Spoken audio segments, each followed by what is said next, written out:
So this is going to be the start of my separate video for all of my James Bond discs. I wanted to do a separate video for these because I'm going to get into the very detailed transfer history for all of them and go through why I have the various discs that I do and sort of the way they fell on Laserdisc, how they started and eventually got technically superior with better transfers and proper aspect ratios finally, and stopped being pan and scan, and the addition of digital sound along with THX certification, and then the number of special editions, first by Criterion, then eventually by Mgm. So of course we're going to go in chronological order, so that means starting with the original, the immortal Dr. No that started it all in 1962. So here is the Cbs Fox Original Release. Now there are several versions of this, but they all primarily share this style. CBS Fox put them out first with the usually a variant of the original artwork here in the top with the typical bottom blue bar across the bottom. All these were recycled for the various VHS issues that were out on CBS Fox, and sometimes you'll find them with the logos a little bit different, and you can look them up on the LDDB. Sometimes they have different catalog numbers, but they essentially stayed the same throughout the 1980s. And it seemed like all the VHS transfers were roughly the same as these pan and scan Laserdisc counterparts. So what's nice about this one, this is the older one, so it has the original artwork. The title is in white. It's very common to see this on VHS or Beta, like so, with the artwork in the center and the title in red. And it's always nice when they actually kept United Artists mentioned somewhere on the jacket, even though by this point in time in the 80s, United Artists was being swallowed up by MGM and was no longer really what it once was. Well, it's nice to see their logo still there somehow. Turning over on the rear, you have a standard CBS Fox style jacket. Again, all this stuff was pretty much reused for the VHS and Beta releases, so it should look pretty familiar. The transfer itself is 133. And it does have an analog mono, which is a little bit noisy. And of course, being an older disc, I think this is from about 82 or so, it can be, you know, it's not really the greatest. It's not going to really wow you. It's going to look better than your old VHS tape because the format is better, but it's an older disc, it's an older master, so every other version pretty much wipes the floor with this. Now, these older CBS Fox releases, as far as the Bond discs go, they're pretty much all going to be pan and scan, and they don't really have rot issues, but anytime you go back to a disc this old, from the, you know, earlier on in the 80s, late in the 70s, that can potentially be an issue on some runs. But I don't really think any of the early Bond titles in their pan and scan form have rot issues. The only other thing you have to worry about with these is some of the longer films. This wouldn't count because it's technically the shortest in the series. But some of the longer films were time compressed to fit down onto one disc. So it is something to look out for. They were still, that was kind of common in this era of Laserdisc manufacturing. So that's usually more on the later films. But anyway, it is something to be aware of. So the jacket is pretty nice, all that aside. You have some stills from the film, and you can tell they're vintage stills because they kind of have that different coloring that you'd get from a still that was printed for lobby cards or book or souvenir programs, etc. And you get a little blurb about the film, and you get, you know, a note about this being the original film. And you get the typical credits here, but it's kind of nice they actually kept the film typeface with the enlarged letters for Connery to the Technicolor credit and the actual Dr. No tag. So other than that, it's actually, I was quite surprised. It's actually not bad. It's definitely watchable. And of course, this film, along with From Russia with Love and Goldfinger, were shot in a flat aspect ratio. So they were shot and composed for the British standard 1.66 to 1. Would have been shown anywhere in the States, probably at more a 1.85 to 1, which was the US standard. So when you see these three films in a 1:3:3 presentation, they're not going to be really compromised in the way that all the others were, which were shot in scope, save for the first two Roger Moore films, which are also the same way. They were shot in flat widescreen and can be shown in 1:3:3. You just lose a little bit of the sides. It's not ideal, but it's definitely doable, unlike the scope films being pan and scanned. So it does have pretty nice color, and the analog track sounds pretty good for, you know, for the era that it was in. So it's a good disc for its time, but it was easily outclassed by later issues. The first one being the MGM remastered disc from 1988, bannered under the Connery Classics. And you see this is kind of the birth of the jacket style they started. They started these pan and scan disc remasters in 1988, and then started the letterbox titles in 1989, carrying on this dynamic of, well, this style of cover, having an artist rendering of the actor in the film with some various actual frame grabs and you know, pieces from other art, lobby cards, and on-set stills, and they'd kind of form a collage with the Bond moniker going across the top and a gold bar across the top there as well, with the credits kind of just in a regular typeface and the film in a regular but stylized typeface. So it looks a bit strange when you first look at it, but it eventually starts to work, and especially when you see all of them side by side on a shelf, you can kind of see what they're going for. Of course, if you notice, all of these are sized down to where they could easily be printed on a VHS cover, which they were.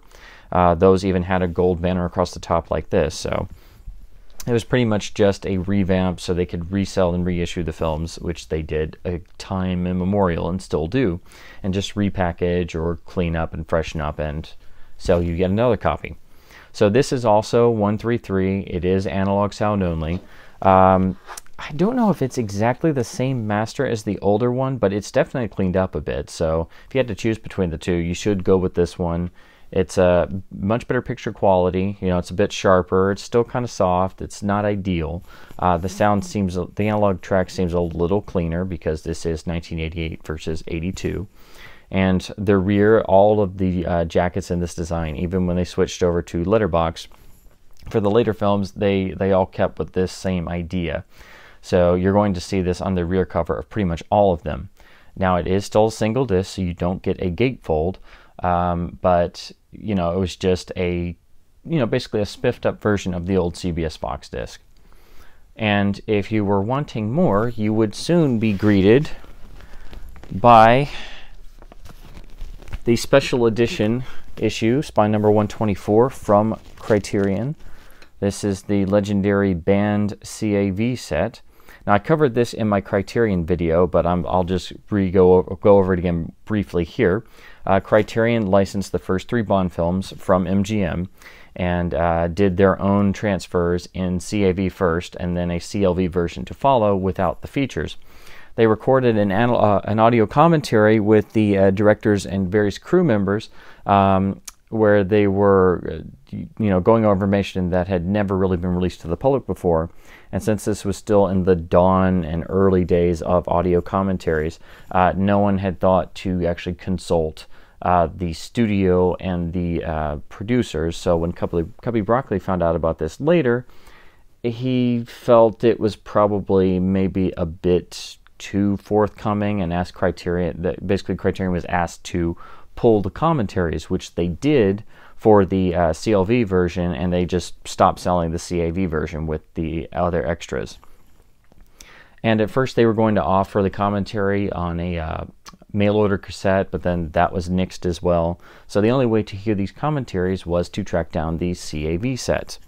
So pretty much all the extras that are on the Bond CAVs from Criterion have been replicated on the various later releases, and most of the extras are all compiled on the last run of DVDs and the Blu-rays.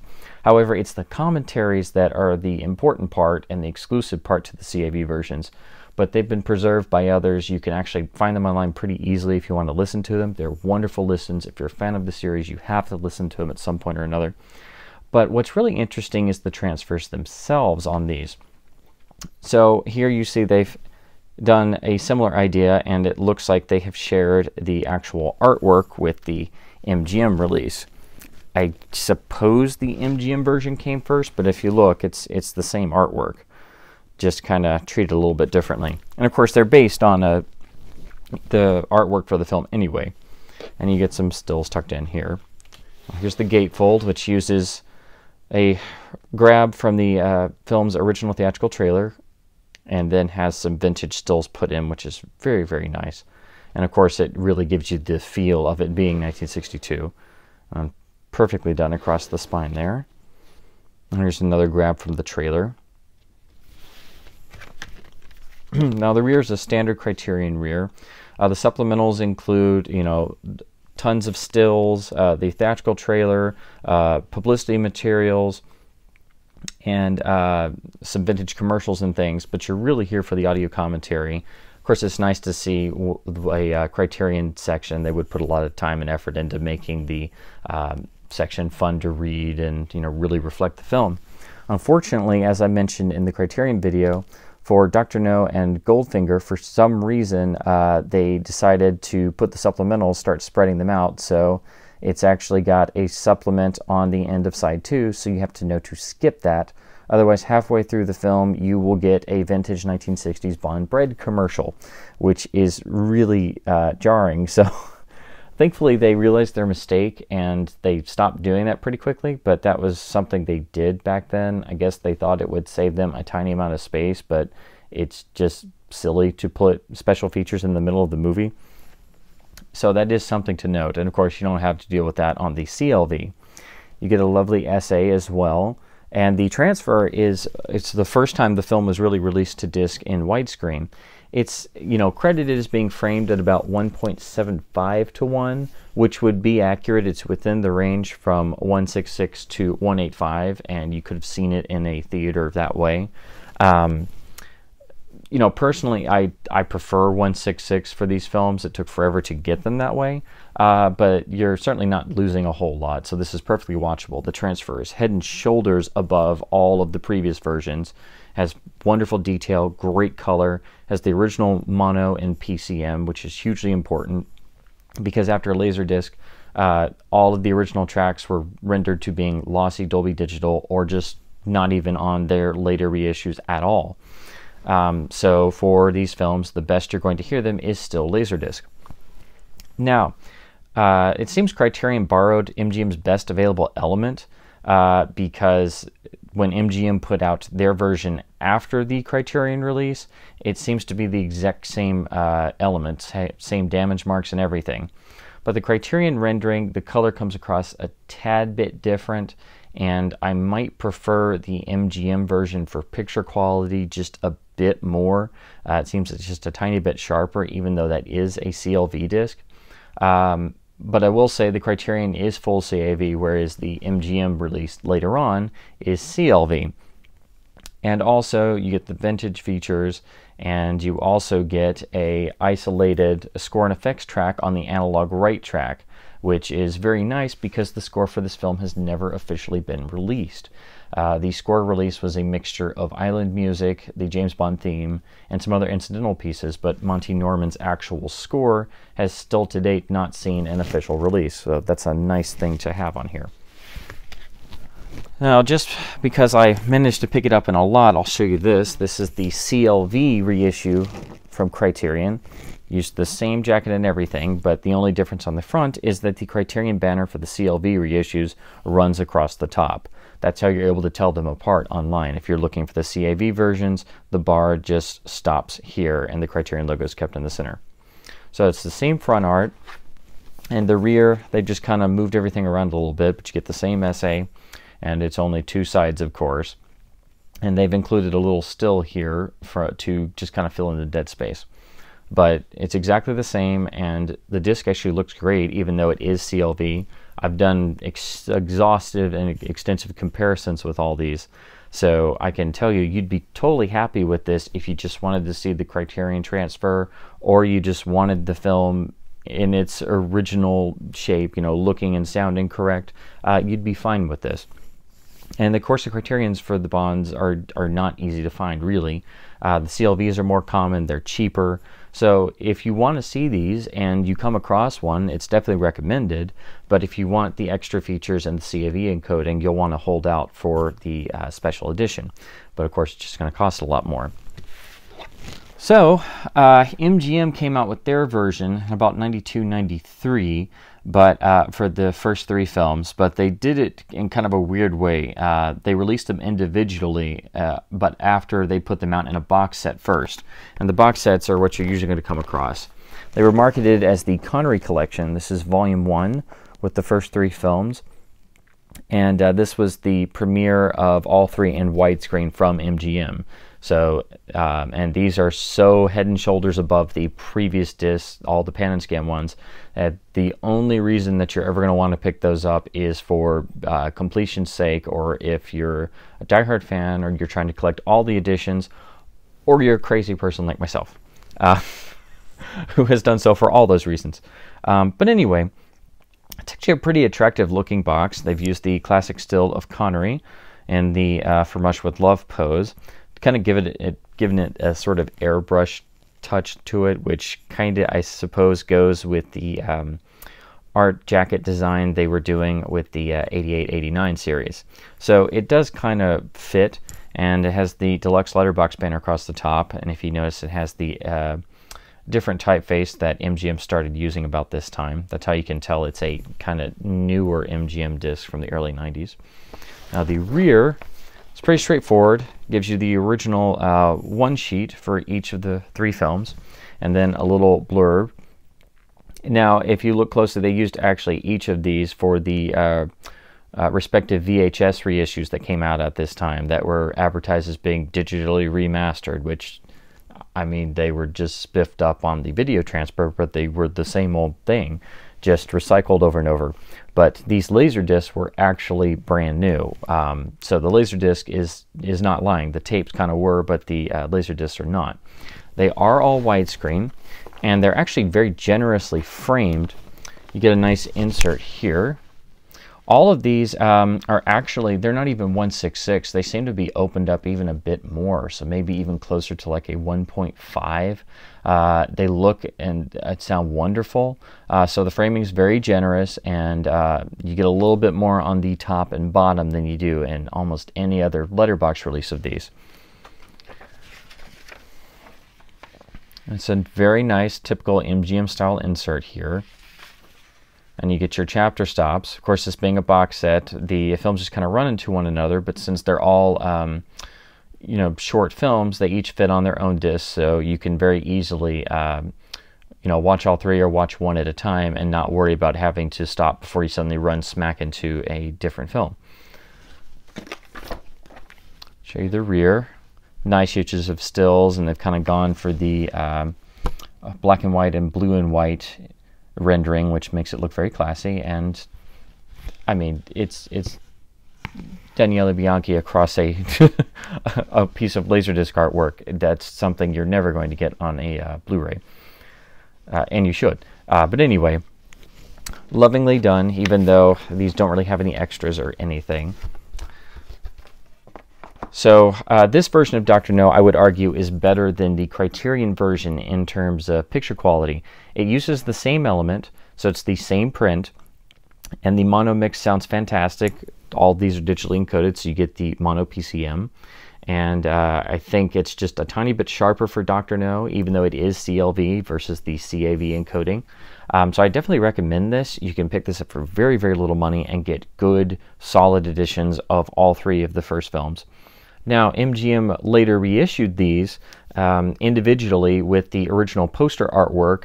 However, the discs themselves are exactly the same, and those are a little harder to find. You can pay a bit of money for them, but they're exactly the same as what you get here. So if you have this, there's no need to buy that, and vice versa. If you have those, there's no need to buy this.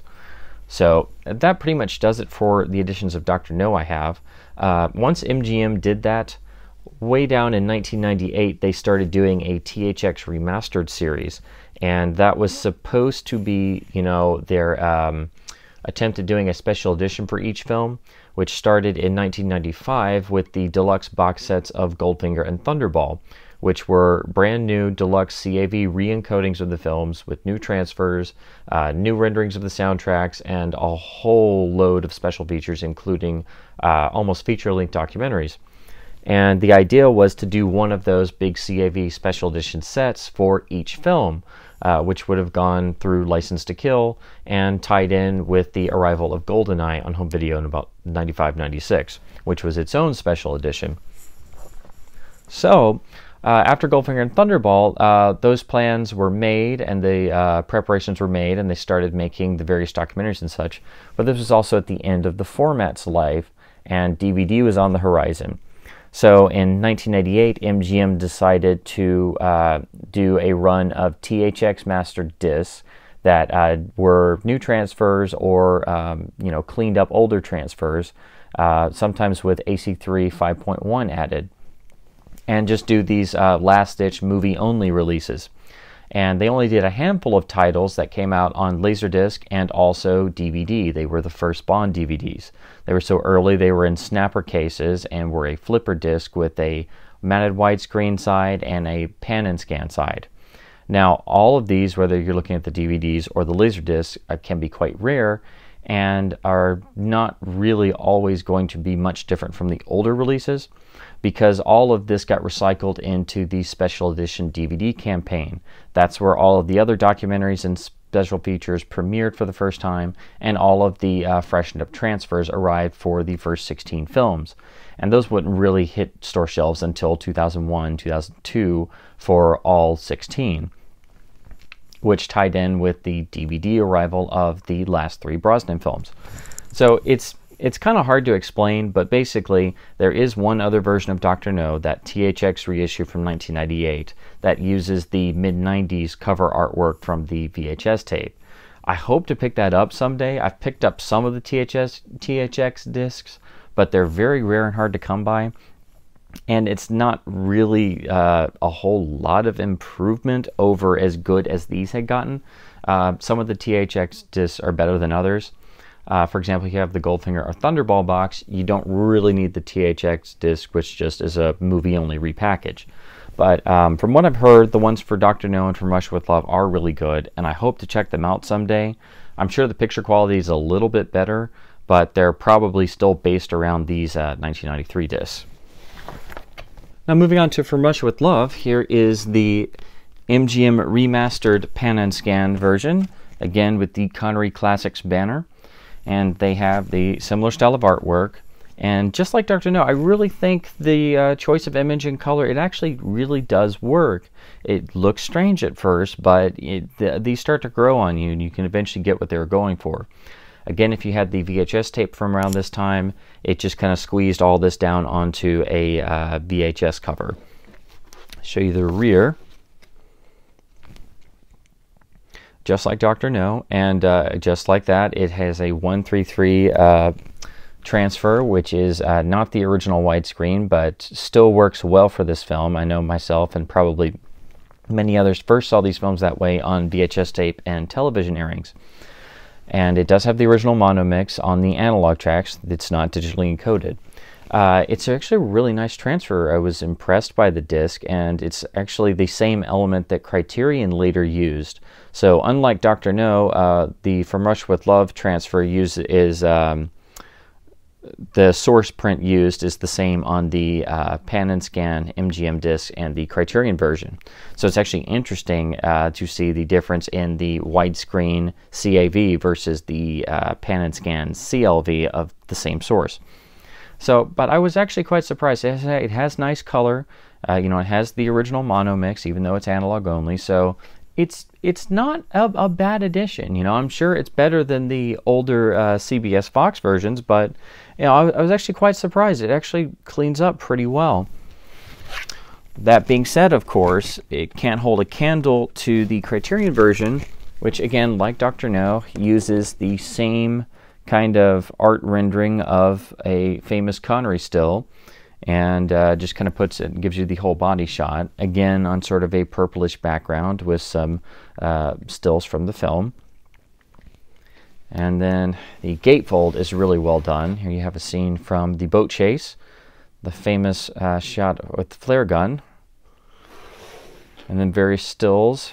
And then here, in a very, very loving way, is the original lobby door posters, which were hung on the doors of theater lobbies in the original premiere engagement run.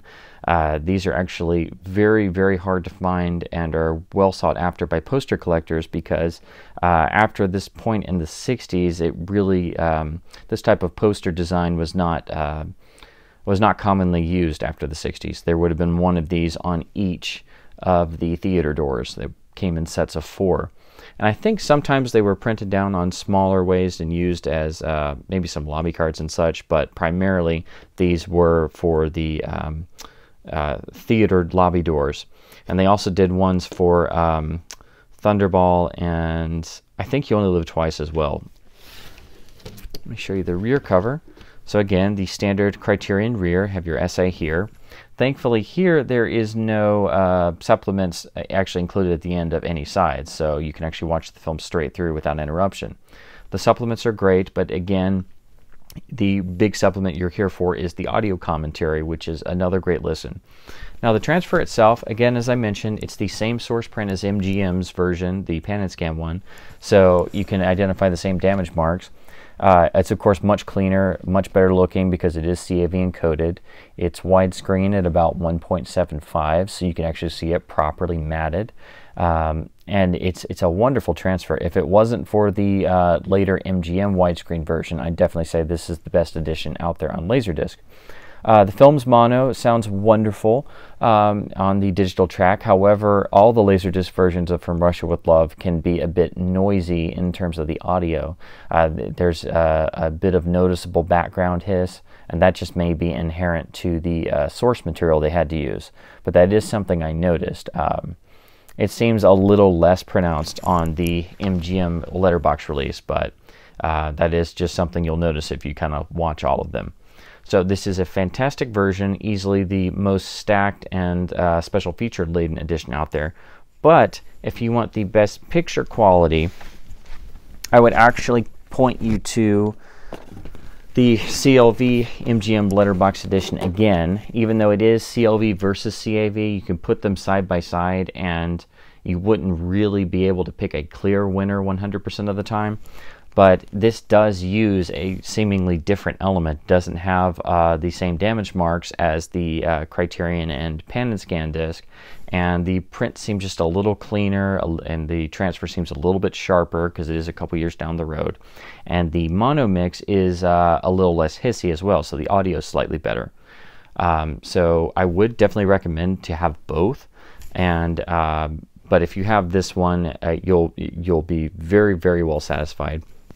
Again, I have not been able to pick up the THX edition to see if the picture quality is very much improved. I'm sure it is a little bit, but when you start picking up some of those later discs, sometimes they can have things like edge enhancement and all kinds of other things that were starting to be more prevalent in their usage around that time period.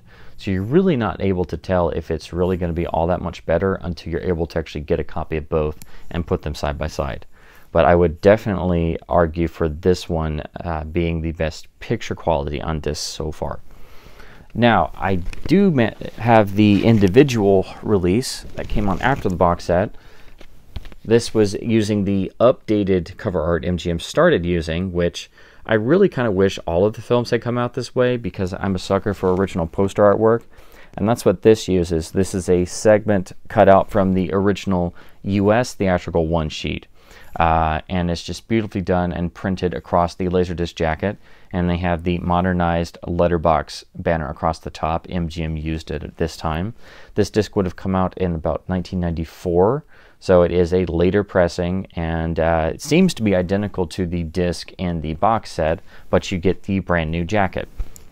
Dr. No came this way, as did Goldfinger, and all the jackets in this new series came with a black cover with the 007 logo in gold across the side with the chapter stops. So you'll notice that all the discs from 93 onward use this design. So at least they match in that manner. But it's just a really nice jacket, looks very, very classy. And again, I wish all of the films had come out with this jacket to begin with. But, you know, the other jacket design is good for what it is. So that's just a little nitpick.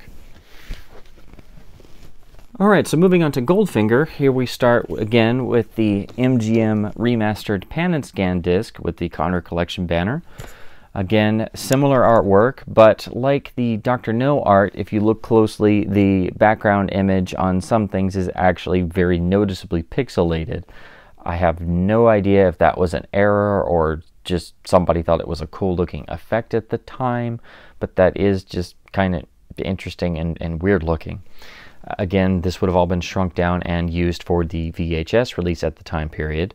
And I do like the layout, and I like the placement of the famous deceased Jill Masterson there. I like the layout very well. I like the color. I just wish it was a little sharper and this wasn't so horribly pixelated. But of these releases, I think this jacket also looks very, very good. The rear is the same. Very obviously designed to be used for VHS as well. Again, this is the pan and scan version. It's cleaned up from the older discs, and it has a analog mono track. Now, I spun this around, and it looks pretty good. Colors solid, details solid, and even though it is an older pan and scan release, and they can tend to be, you know, a little soft and mushy looking, it seems to be the same source that MGM used for their letterbox release. So it looks good. I'd say it probably looks a tad sharper than the remastered pan and scan Dr. No and From Russia with Love. So of the three, it looks best in this edition. So if you pick this up, there are better editions out there, but this, along with the other two, is the best of the pan and scan versions you can get on Laserdisc. Because after this, they pretty much switched to finally being in widescreen. So of course, then came the Criterion release, which, again, took famous still of Connery with some stills. But interestingly here, they didn't go for the artist rendering, they just left it plain. And I like how they've kind of made a right angle with the Criterion banner and then the Goldfinger title across the other side. So it's an interesting little touch. The Gatefold was very classy, although I don't think it's quite as good as... Well, no, I'll take that back. I just think the photos, the way they're kind of placed, I kind of wish they were just placed across the black, because the silhouette of Jill's corpse is beautifully done here. Of course, that was used in the film art and was used across giant theater marquees in metropolitan areas. So that's just a very striking image, and it's very reminiscent of how, if you saw this film on its premiere engagements in the big cities, you would have been greeted by a gigantic billboard of Jill's corpse across the theater marquee. But still a very nice, very classy looking gatefold. Now here again, it's the standard Criterion layout. Nice essay, and then unfortunately, like Dr. No, it has a supplemental section crammed at the end of Side 3 and Side 4. The supplements here are a little bit more inclusive. There's a little bit more stuff in this one than the other two. Everything from trailers and such. But again, the big draw is the commentary, which is a great listen. Now, in terms of transfer, this one's actually different. It uses a completely different source to the MGM versions and has a different color timing in addition to the film's mono mix, which is digitally encoded. It's really making me suspect they might have used a Technicolor print element, a dye transfer Technicolor print element, and those are as vintage as you can get because the color does not fade.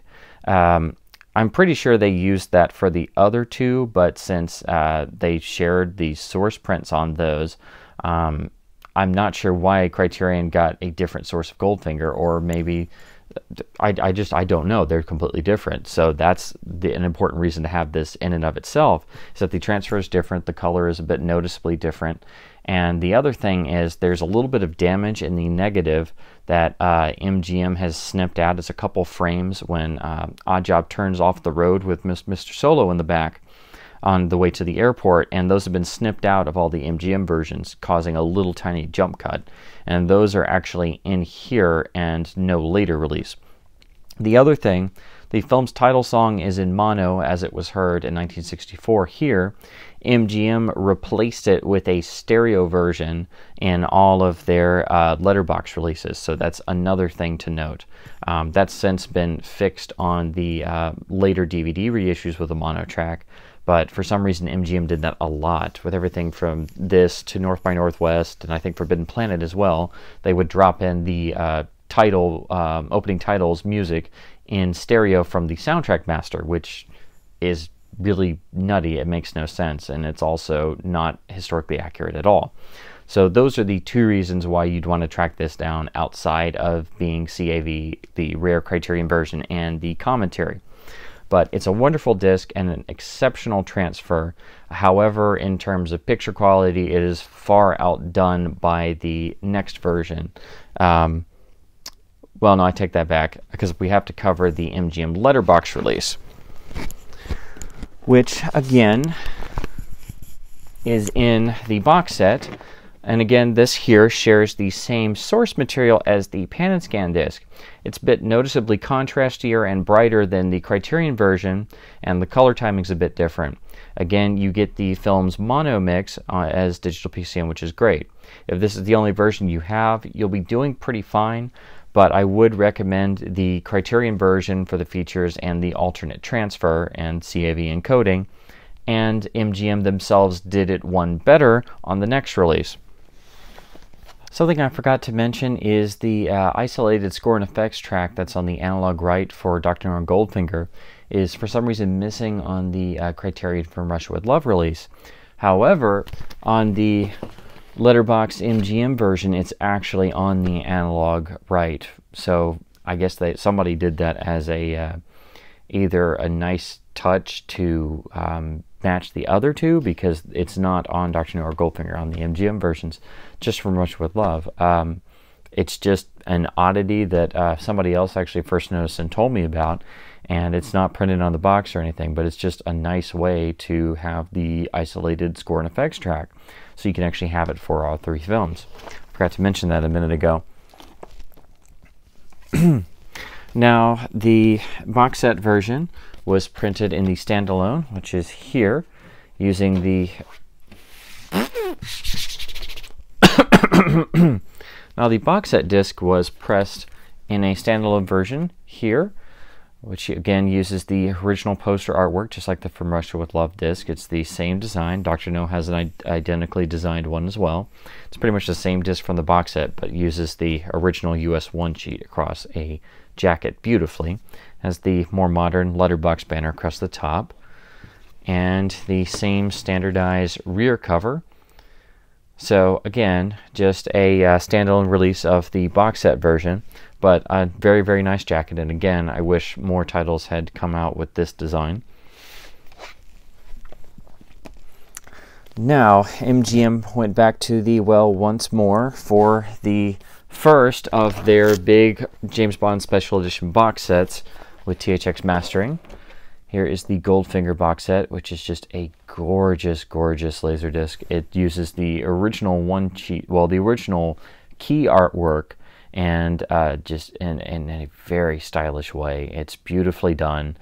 This was used for a lot of the original premiere engagements across the theater marquee or on giant billboards, and it's just a striking and beautifully done Laserdisc jacket. And of course, the title rendered in gold in the original font is just a wonderful touch. Let me show you the rear, which again is extremely classy and keeps with the black, brown, and gold motif. Just gives you a little bit of general information, doesn't really get into the full listing of special features or anything, but a very nice, very stylish and classy looking rear cover. But once you get inside, that's where we get to the fun stuff. Here is the pamphlet asking if you'd like to subscribe to Goldeneye, the magazine of the Ian Fleming Foundation. And here is the old mail-off. I'm kind of curious if I could still get those, but I doubt I could actually send this off and it go anywhere.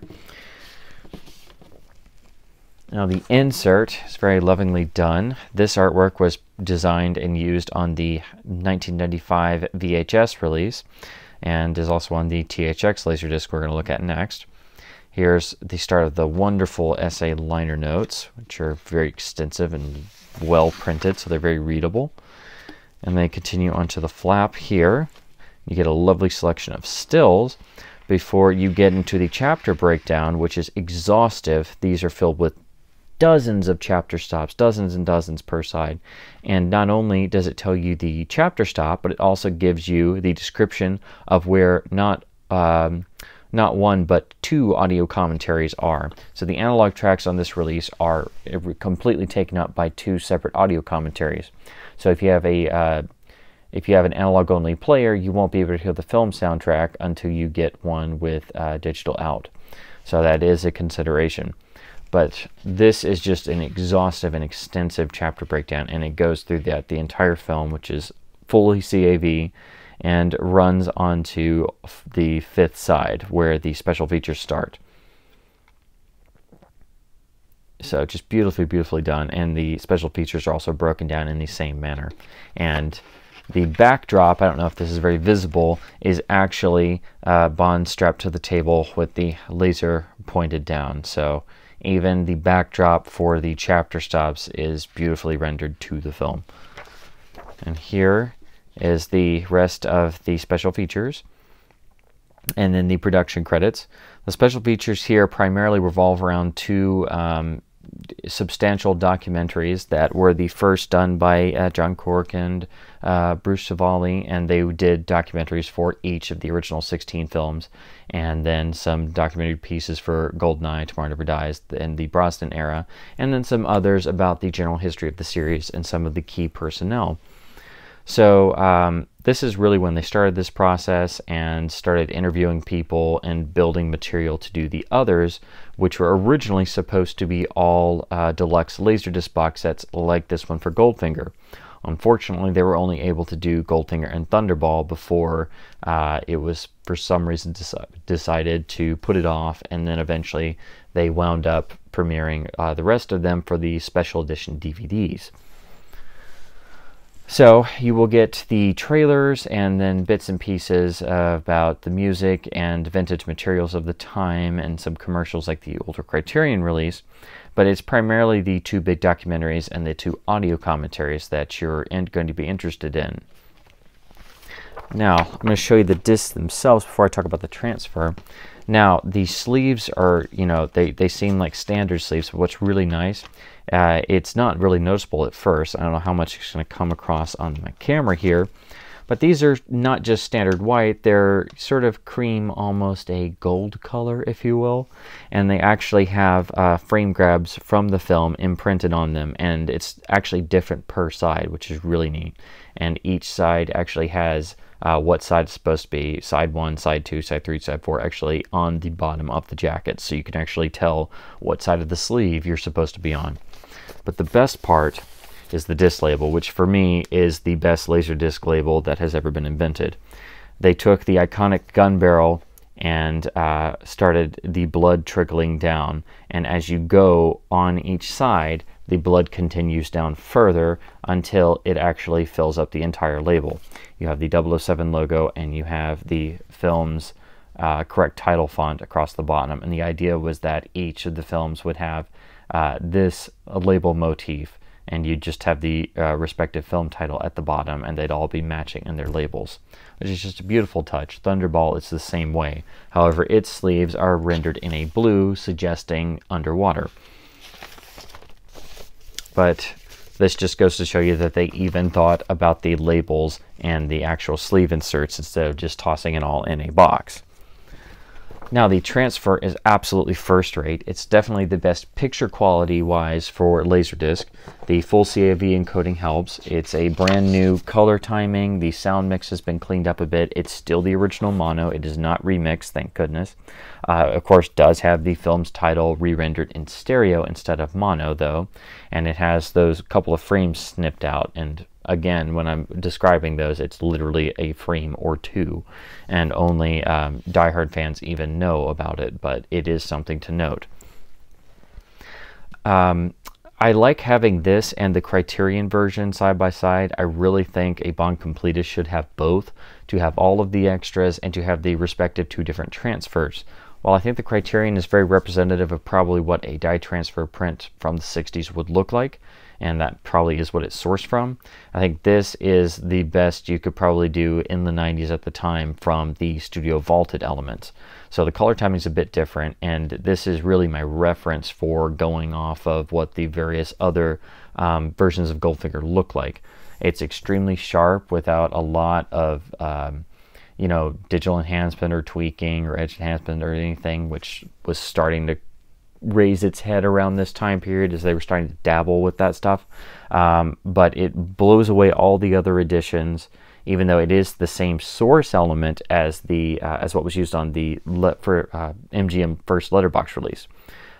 So I think the color timing is first rate, although you should have the Criterion for the alternate color, the more vintage look and feel, the original title song in mono, and those snip frames intact, in addition to the handful of extras it has that are exclusive to that versus the MGM version. But this is really the end-all be-all in terms of Laserdisc. So again, pick this up and the Criterion, but this is a real winner. If you're wondering if this has anything exclusive to it, it does not anymore. All this stuff was ported to the special edition DVD. The DVD has the same master as this set, so if you've seen that and wondered why it looks different to the later 4K Lowry produced scan that was first used on the 2006 Ultimate Edition DVD and later the Blu-ray, it's because the special edition DVD was derived from the 1995 master done for this Laserdisc release. However, like the other special edition DVDs, they really are kind of compromised because they're early DVDs and they have so many extras crammed onto one disc with the feature that you get a lot of digital artifacting and noise, and they're not as good as they could be. So if you put it side by side with this, you might notice that in some ways the Laserdisc is actually better. Also, the DVDs for the first 3 films on the special edition run are matted down to 1:7/8. So this film finally got the correct ratio, only to lose it again for the first DVD release. And you know, it's a little bit hemmed in and it looks fine, but when you know what it can look like at 1:6:6 and it went back to that for the HD remasters, you know, it's kind of just annoying that they went away for the first DVD release. So anyway, this is the best version you can get on Laserdisc, hands down. But I do think the Criterion is equally important, so you should definitely have both. Now, if you were wondering about the THX final release, well, here you go. It uses the 90s VHS artwork that's in the insert for that. And despite looking super fancy and being a 1998 disc, it is technically just a movie-only repressing of the CAV box.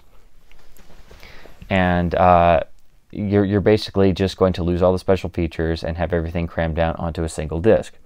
Now, the CAV version is still better because it's CAV versus CLV, but you know, it's not a super head and shoulders difference if you're just looking for the best version of the movie on Laserdisc and you don't really care about the special features, or you have the later versions where all of those carried over. However, because it's a late release and one of these THX discs, it can go for quite a bit of money, and that's why I was kind of hesitant to pick it up. I finally found one for a good price, and I wanted to make sure that it wasn't really any difference from the CAV version, which it isn't. So the sad truth is this usually goes for a lot more than the box set because of its rarity and being a later release. I'll show you the rear cover, which also uses the style of the 95 VHS series, just expanded to a Laserdisc jacket and with a chapter listing, which of course wouldn't have been on tape. So it looks very elegant, and I grew up with this type of design, and I, again, just like the 93, 94 issues with the poster artwork, I wish all of the films could have gotten one last Laserdisc release with this very lovely, very respective artwork on these new jackets, but that unfortunately did not happen. But for Goldfinger and Thunderball, they are pretty much just movie-only repressings of their respective CAV box sets. So it's not really essential. If you come across one for cheaply and you want the best version on Laserdisc, absolutely go for it. If you're a late release collector or you want to get all the THX run of the Bond films definitely, but like I said before, usually the box set goes for less money than the movie-only repressing, which is kind of silly, but again, this is a later release, so it's not super common. So that's just something to be aware of if you're wondering about the difference, or if this version is really special. Again, I haven't been able to obtain the Dr. No and From Russia With Love THX discs yet, so I don't know if they're that much improved over the MGM Letterbox editions from '93. I would presume they are, but there is no there was no special edition done in the interim like Goldfinger and Thunderball, so I don't know if they're just merely polished versions of the older discs, or newer transfers, or much different at all. But as far as Goldfinger and Thunderball are concerned, the THX discs are really optional. If you pick up the box sets, they're really non-essential at all. But anyway, that will do it for Goldfinger, as this was the last US release on Laserdisc. Alright, so now it's time to continue on with, of course, Thunderball. So we're going to start with the standard pan and scan release from CBS Fox, as usual, with the extended play and blue bar moniker that was on all of their VHS and beta releases. And pretty much all these pan and scan discs on laser use the same cover artwork and seem to, for the most part, use the same master material. So you're not going to have to temper your expectations. The transfers they're at least better than tape and beta of the time period, but they are going to be a bit soft. And of course, starting with Thunderball being the first Bond in scope, seeing it pan and scanned really is a crime. But you do get really nice usage of original artwork. Here they use one of the key images from the poster design pretty much by Robert McGinnis. Thunderball was a kind of a partnership between McGinnis and Frank McCarthy, who did more of the big action artwork. And the film's original 3-panel poster is a mixture of the 3 different paintings by the 2 artists. But still, it's a really nice looking jacket. I like the usage of the white background, and then something that looks like original typeface but printed in blue. Usually it was in red or yellow for the title on all of the original artwork, but it looks really nice on a jacket. Unfortunately, this is a multiple discs inside of a single jacket, so it's very prone to ring wear and a little dinging and corner wear and creases. But I was just picking this up for completion's sake and got it at a very, very cheap price from a fellow collector. So it's still the same CBS Fox banner. Again, pretty much identical to what you would have had on the tape and beta releases. Actually, I think the tape version of this was the first time I ever got to see the film in full. I remember renting it from the video store and it having this cover and background. But you have some nice stills from the film, and it looks like they're pulled right from original press materials because they have nice color. And of course, this scene here, if you look very closely, is Bond seemingly on the bow of the Disco Volante, which would be from the deleted sequence when Largo shows Bond around the ship, and Bond glances at his radioactive sweep counter on his watch, continually looking to see if the bombs are indeed on board. That sequence was famously lost from the film, and all that exists are stills like this one. You get a little bit of text about the film, and then other than that, it's pretty standard. It's analog only, so no digital mono, unfortunately. But all being considered, it's a pretty decent disc for the time, and this was about as good as you could hope for a scope film on home video at this time point in the 80s. So unfortunately, it is pan and scan, but it's not as bad as it could be. I'd argue this was about as good as you could expect for a scope film at that time period. And certainly stronger than the tape and beta releases, but again, no digital audio. Now, for the first truly good release of the film on home video, you have to turn to this 1989 Letterbox release, of course, in the Bond series of jackets. And you have the artist rendering of original materials mixed in with like a slight collage of other images.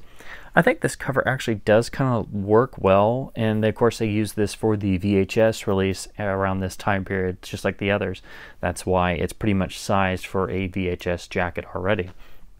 And just like the others, you have the title here, and then the Bond logo in a various color.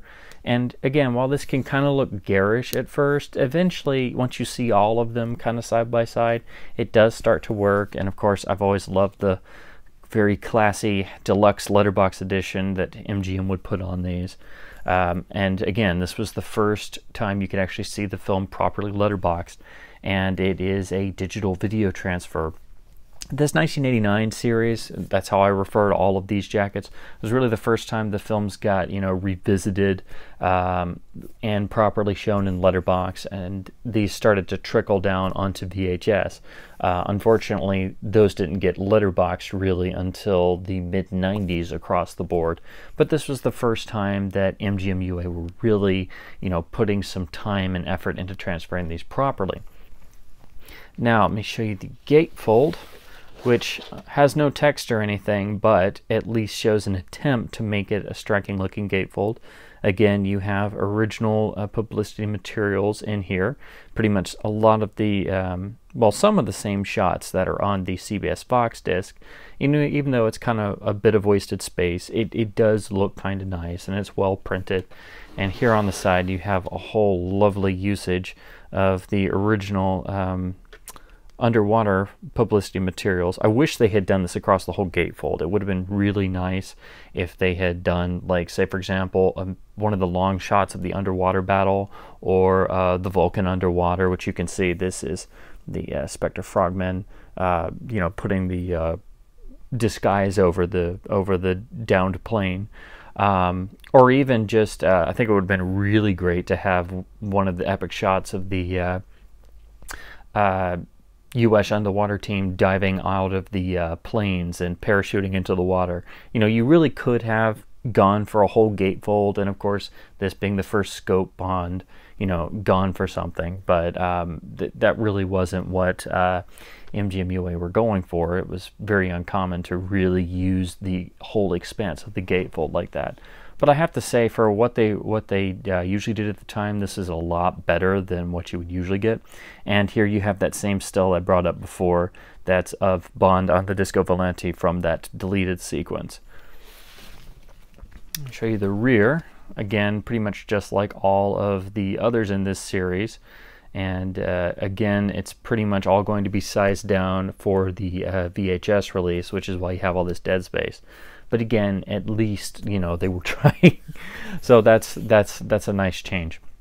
Now, it does include the original trailers for Thunderball and You Only Live Twice, which is a nice touch. They're, of course, vintage trailers, so the colors are a little bit more vivid, and they're in pretty good shape. And if I'm remembering correctly, they're both actually in some widescreen, so that's nice. Most of the times trailers would be pan and scanned on video if they were there at all, so it's just nice to have them, period. And of course, the trailer for Thunderball includes the cut line, "The Things I Do for England." That was going to be a recurring joke, as it later came up in You Only Live Twice, but for some reason it was cut from the Thunderball release print. So if you have that trailer, you can actually see that where it was supposed to be in Thunderball. Now, in terms of the transfer, again, I said this was the first time the film was in letterbox. It's pretty much mostly the whole scope image. Of course, you're going to lose a little bit because back then they were still dealing with CRT overscan and title safe areas, and it was very uncommon, if ever, to get the full width of any widescreen film on video. And that really didn't happen until well into the DVD era. There's still many films in their HD transfers that don't have the full width, so you always can expect a little bit to be missing. But the color is exceptionally vivid. The detail's pretty good for a MGM UA letterbox release of this time period. They could range from being really great to being, like really crummy with a lot of noise and artifacts. This and most of the other Bond titles are somewhere in the middle, but for, compared to what existed before, this was incredible. and it does feature the film's original mono mix on the digital tracks, which sounds fantastic. The mono mix is actually now quite hard to find ever since they remixed it for the 95 box set we'll get to in a minute.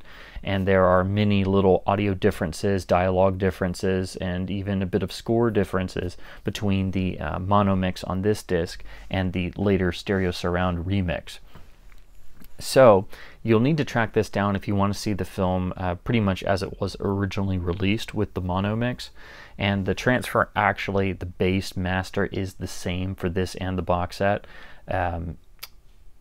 I personally, this is still my favorite way to watch the film because it does feel a little bit more vintage, and it has the original mono mix, and the color is a bit more vivid, although it's kind of unknown whether or not it's really suffering from being an earlier disc where color, it was not as well controlled or defined.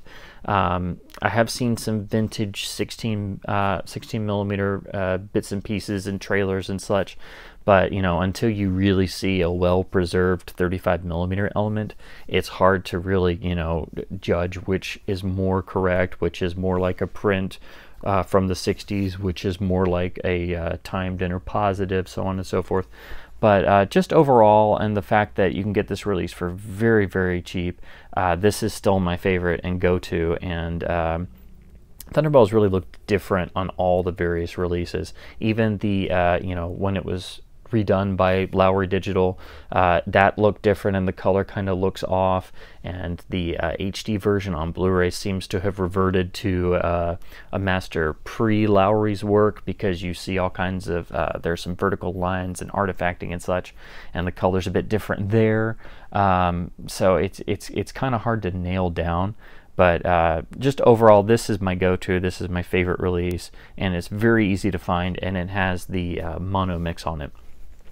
The only other thing I'd like to mention is on this particular copy and others that I've tried, there's a small hiccup. I don't know if it's a problem with this particular pressing, but in the just before Bond and Domino dance, when they're sitting at the table and Bond orders just outside the casino, for some reason this particular copy has a glitch where when Bond orders a bottle of Dom Perignon 55, it glitches and Bond winds up saying Perignon twice. So I don't know if that's just a defect in this disc, but I've been meaning to find another copy of this to check and see if that's on all versions of this pressing. But that's admittedly very, very minor. I've tried it on other players. It happens every time, but it's just something to know of. And something I did check it against was the reissue of this same disc in the Connery Collection Volume 2 box. Now again, like the Connery Collection 1, this merely packages the standalone releases into a single box set, so you know you could save money over buying the individual sets and save shelf space. Although I think the individuals are actually smaller than this, because seeing as these films were longer than the first three, they of course take up more disc size, so the box is thicker. Now they pretty much kept with the same exact design. It's the same image of Connery, they've just changed the color background, so at least they seem kind of uniform.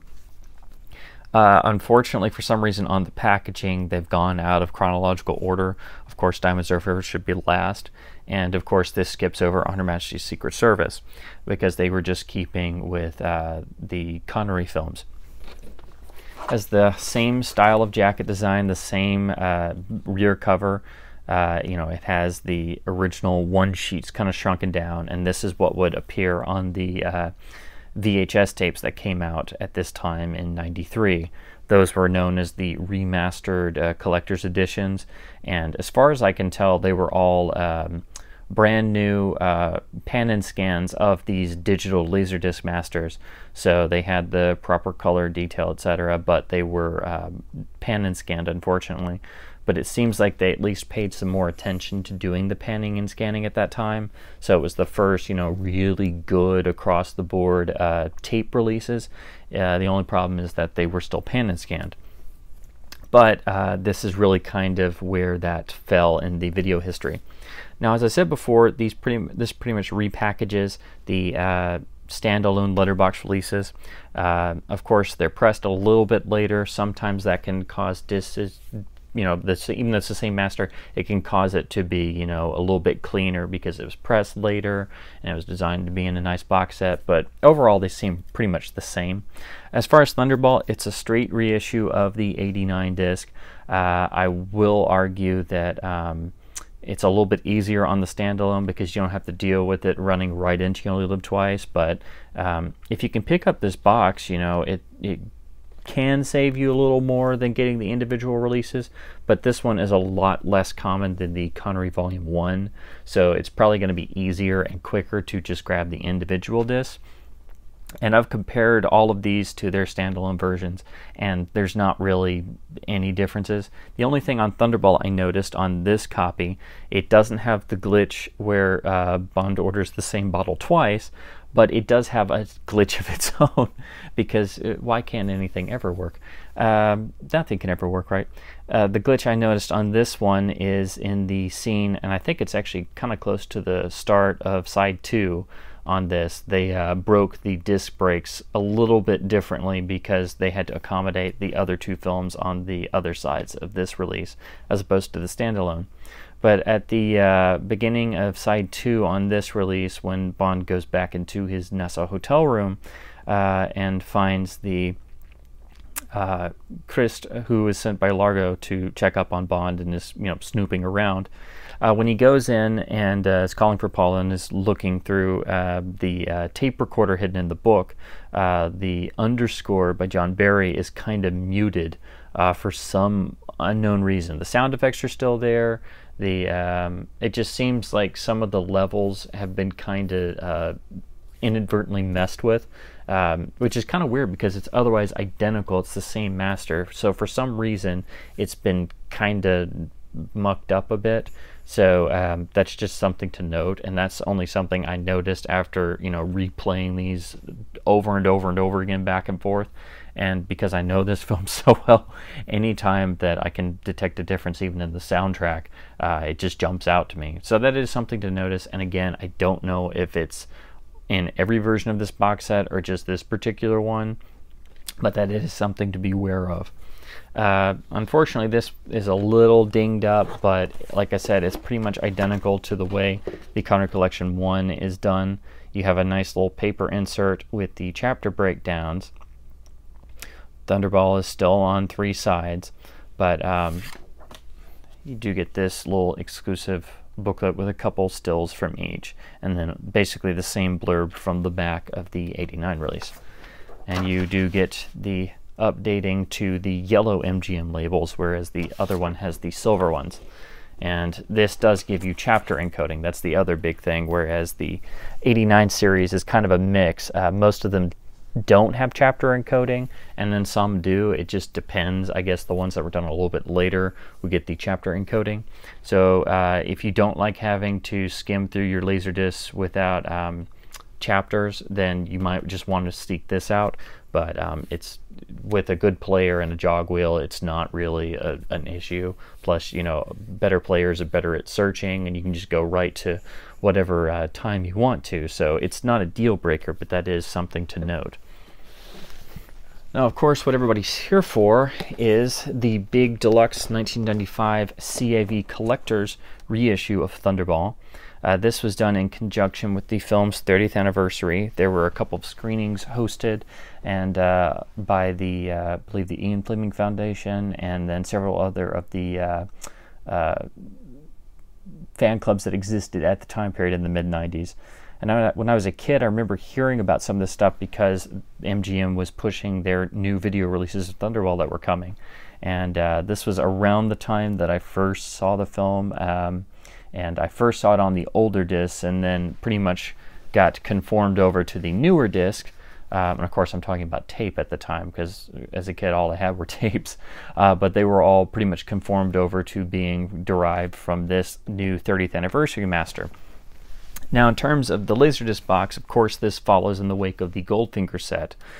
So it's basically same design. They've gone with blue on the outside, and it's done to match on the shelf. They go right next to each other. And the idea was that they were eventually going to do a set like this for each of the original films. Unfortunately, that never came to fruition, and they eventually started doing those THX releases of a few select films at the end of the format. And then the idea was that they would at least do those, which would ostensibly be the movie-only slimmed down version of these sets. And also those THX discs were released as the first wave of DVDs, because that was when DVDs had started. So the idea for these really, they never came to fruition, and then they tried the movie-only versions and then eventually gave up.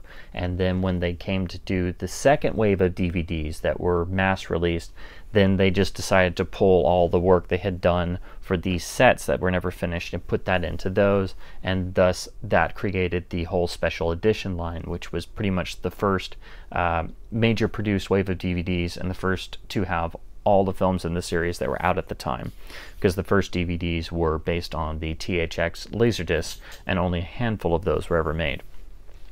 So anyway, it's an absolutely gorgeous cover. This uses the centerpiece of the 30th anniversary reissue poster, and some of these images were used on the original posters and materials. Pretty much this central image of Connery in the Bell Textron jetpack, sorry, rocket belt, that was done by Frank McCarthy, but I can't understand for the life of me why the entire image was not used, because it's just so striking. It could have easily just been the main poster by itself, but the main posters that were used were pretty much a collage of the different artworks, and it was in other territories and alternate poster designs that used some of the different individual ones. But this one is absolutely stunning, and they got a good section of it here on the Laserdisc cover, but you can actually track down the original quad-size rectangular image that just has an even bigger scope. But it's just absolutely gorgeous to look at. One of the great Laserdisc jackets, period. And just absolutely fantastic. Let me show you the rear. Again, just like Goldfinger, and here you see they've gone with a blue and aqua throughout to make you, of course, think of water. This being probably the film most synonymous with underwater and the water itself and the great oceans, at least as far as I'm concerned. And of course, you have vintage stills from the film, publicity stills. For some reason, this shot of Largo, which is not in the film at all, it's just a stage shot, it kind of made it through all the video editions. A little bit of new text talking about some of the features, the fact that it's letterbox, and it does get the THX seal of approval. Whether they really did much is unknown, as always.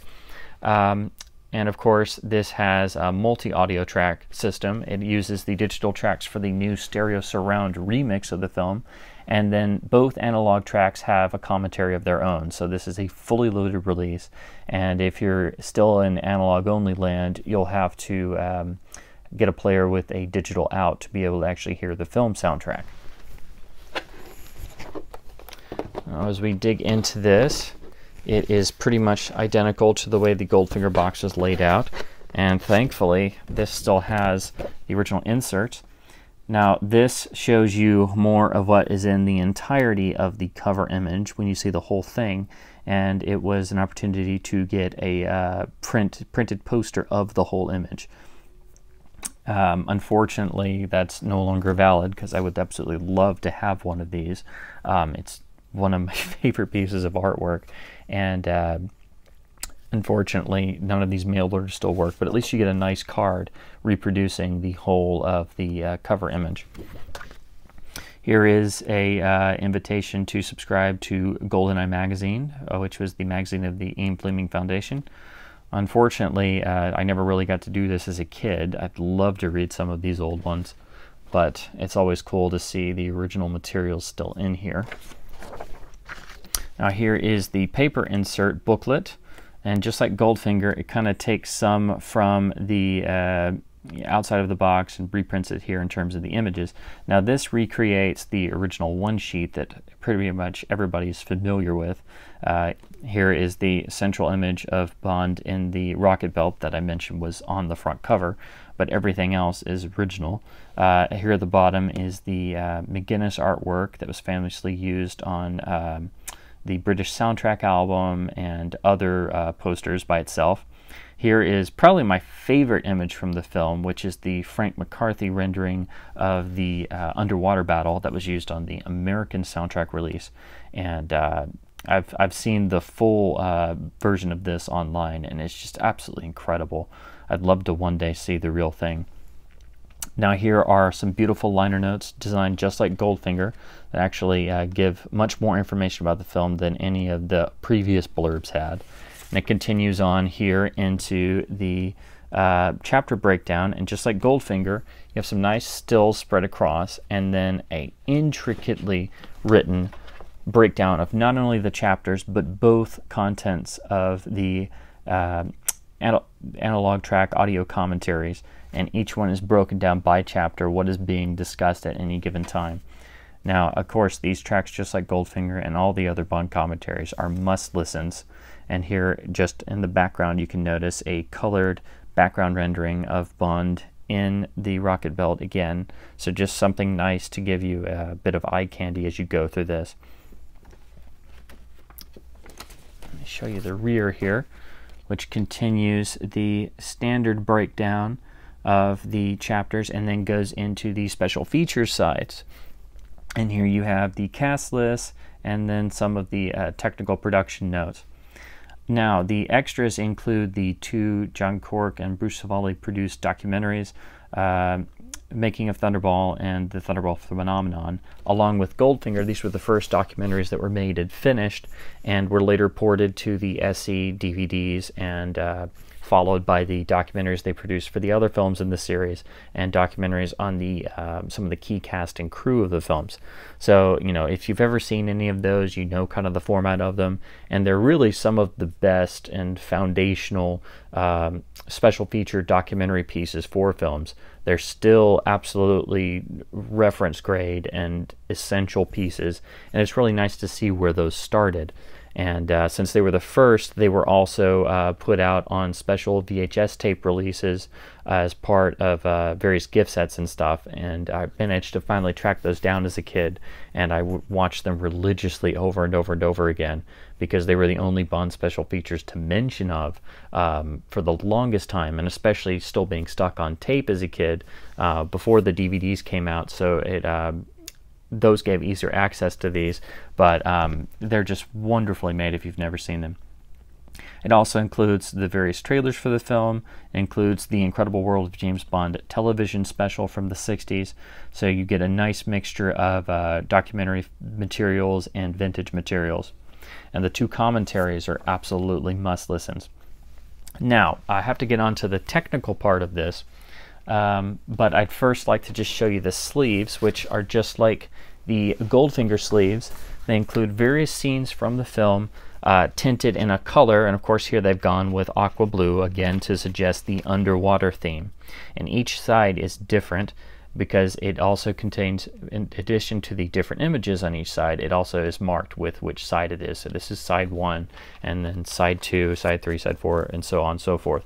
As you can see, every side has different image choices, which are all beautifully printed.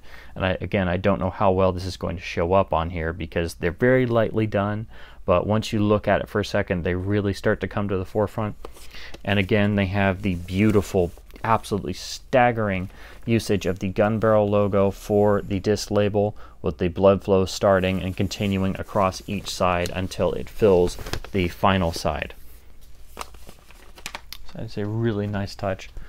So again, you could see they were going for this being a continuation of what was started on the Goldfinger box. Now, just like the Goldfinger set, this was not as is often listed online and in old press materials, you know, a brand new, you know, film restoration, brand new prints were struck, so on and so forth. Just like Goldfinger, they pretty much went back to the well of the master elements that they had and either completely retransferred them or, you know, reworked the older stuff. And a lot of this is kind of like how they treated 2001. The first Laserdisc was a CLV release, and you know, they had to go back and redo the color and stuff and kind of spruce it up for the corrected and finalized CAV box set, which was also done in the mid-90s. So it seems the Bond films, well, Goldfinger and Thunderball followed that that same sort of workflow. If you look at this transfer compared to the 89 or 93 repressing of the box set, it's the same source element. It's got some of the same damage marks. It's got an annoying hair in the gate in the same place during the traction table sequence. So it appears to be exactly the same, except it's of course CAV encoded, so you know, you have much better image quality and fidelity, and the colors seem more stabilized, and it appears, you know, much more like a, you know, vaulted interpositive or studio element as opposed to a more vintage print. So again, I think the color issue, you know, it's more stabilized on here, so it may be technically more correct, like the Goldfinger box set, but I personally kind of prefer the more vintage look of the older master, even though the source material is practically identical. The big thing about this set, though, was it premiered the new Dolby Surround encoded stereo remix. Now, somewhere they found a alternate source for the audio. It's still unknown the genesis of this.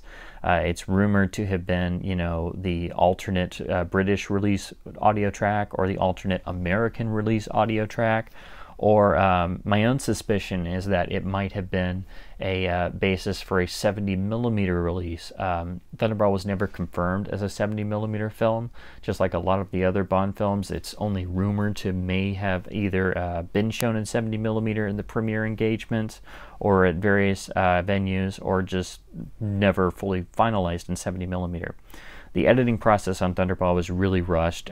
You know, it was originally a 4-hour long rough cut that had to be edited down severely, and I think that definitely affects the pacing of the film, which is a lot different to the first 3 films. So anyway, what that means for this is they wanted to have John Barry's score in stereo, and of course this was originally a mono release. So they went back to the stereo music stems and put them in there, and then basically mixed them around whatever this track they sourced, and even though that's still pretty much mono.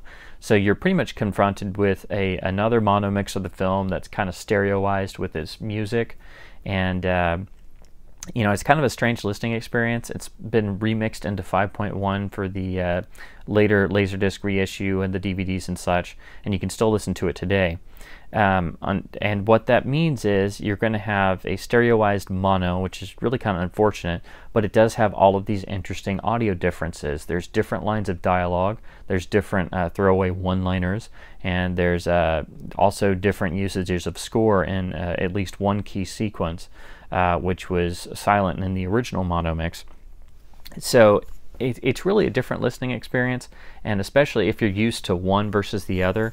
I first saw the older tape with the mono mix, and then pretty much grew up with the tape of the 95 audio, and so going back to the original mono mix for the first time years ago was a real eye-opener, and it took me forever to get used to that again. I still have a mix of the two in my head whenever I think of the film. So if you've ever noticed those differences, that's where they come from. There's been a couple mentions of that online, but no one's really ever gotten into it. And I've tried to find out for years what the source of this alternate audio is.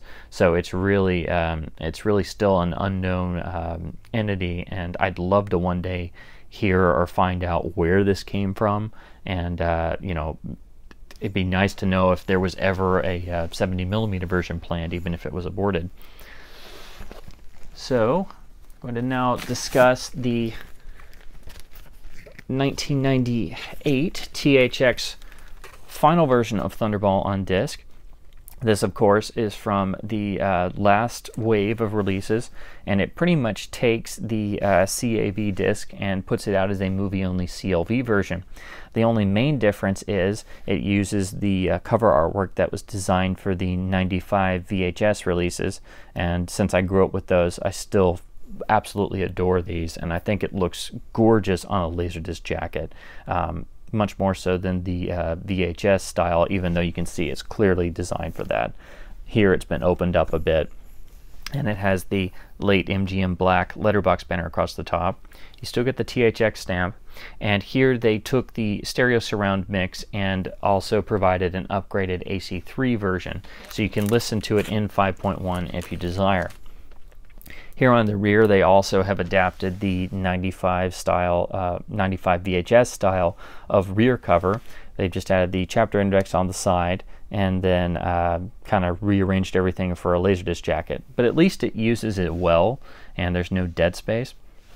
The only technical thing you can note between the box set and the THX reissue here is that on the stereo surround PCM version of the audio, and the opening gun barrel when Bond fires his Walther PPK, it echoes out into the surround channel. Now, in a modern 5.1 environment, for some reason, when you do the ProLogic decoding, and even in older ones, the gunshot is supposed to echo behind you, and it kind of is off one side, so it's actually missing an error. So that was corrected on the digital track of this release, and of course is corrected on the AC3 version. That is the only difference I've found between the two, and it's something admittedly very, very minor that lasts a split second. But once you notice it on the CAV box, you can't unnotice it. And at first I thought it was just me or some wires were crossed or something, but I've confirmed with other people with the box set that it's on theirs too.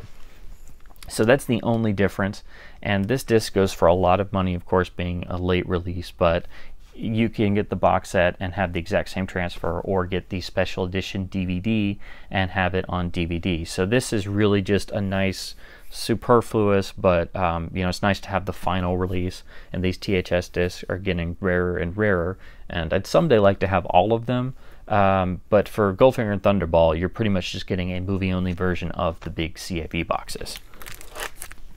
Now we come to You Only Live Twice, which thankfully has a more simplified home video history. This is the 1989 letterbox issue, again in the Bond series. This was, again, the first time it got in a letterbox form on home video as part of the new series of Digital Video Masters. And for the 89 series, this is one of my favorites. It was about actually it was the first one I ever got, although I got it along with The Spy Who Loved Me, so I've watched these over and over and over again.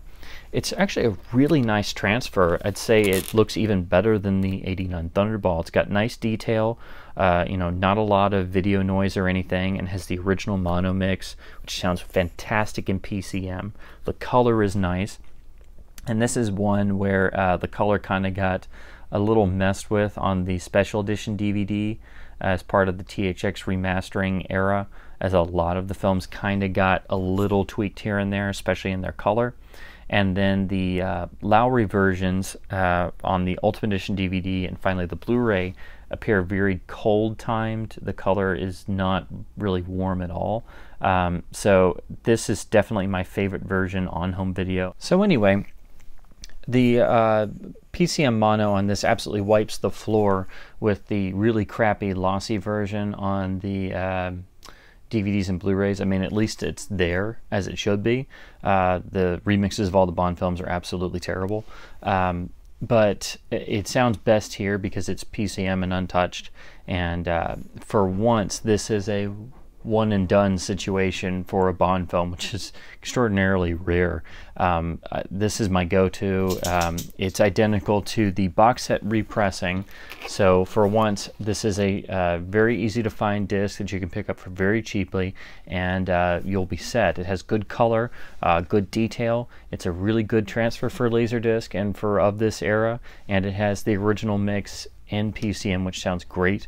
So there's really no reason to look anywhere else. Unfortunately, the current Blu-ray, which was one of the last to be released, has an elevated contrast level and still seems a bit cold in the color timing, and I feel it could be a lot better. Plus, it doesn't have the PCM Mono of this release, unfortunately.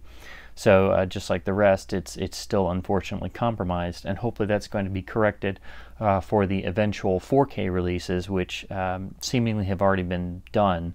They're kind of touring around in various DCP theatrical engagements, mostly in Europe and the UK.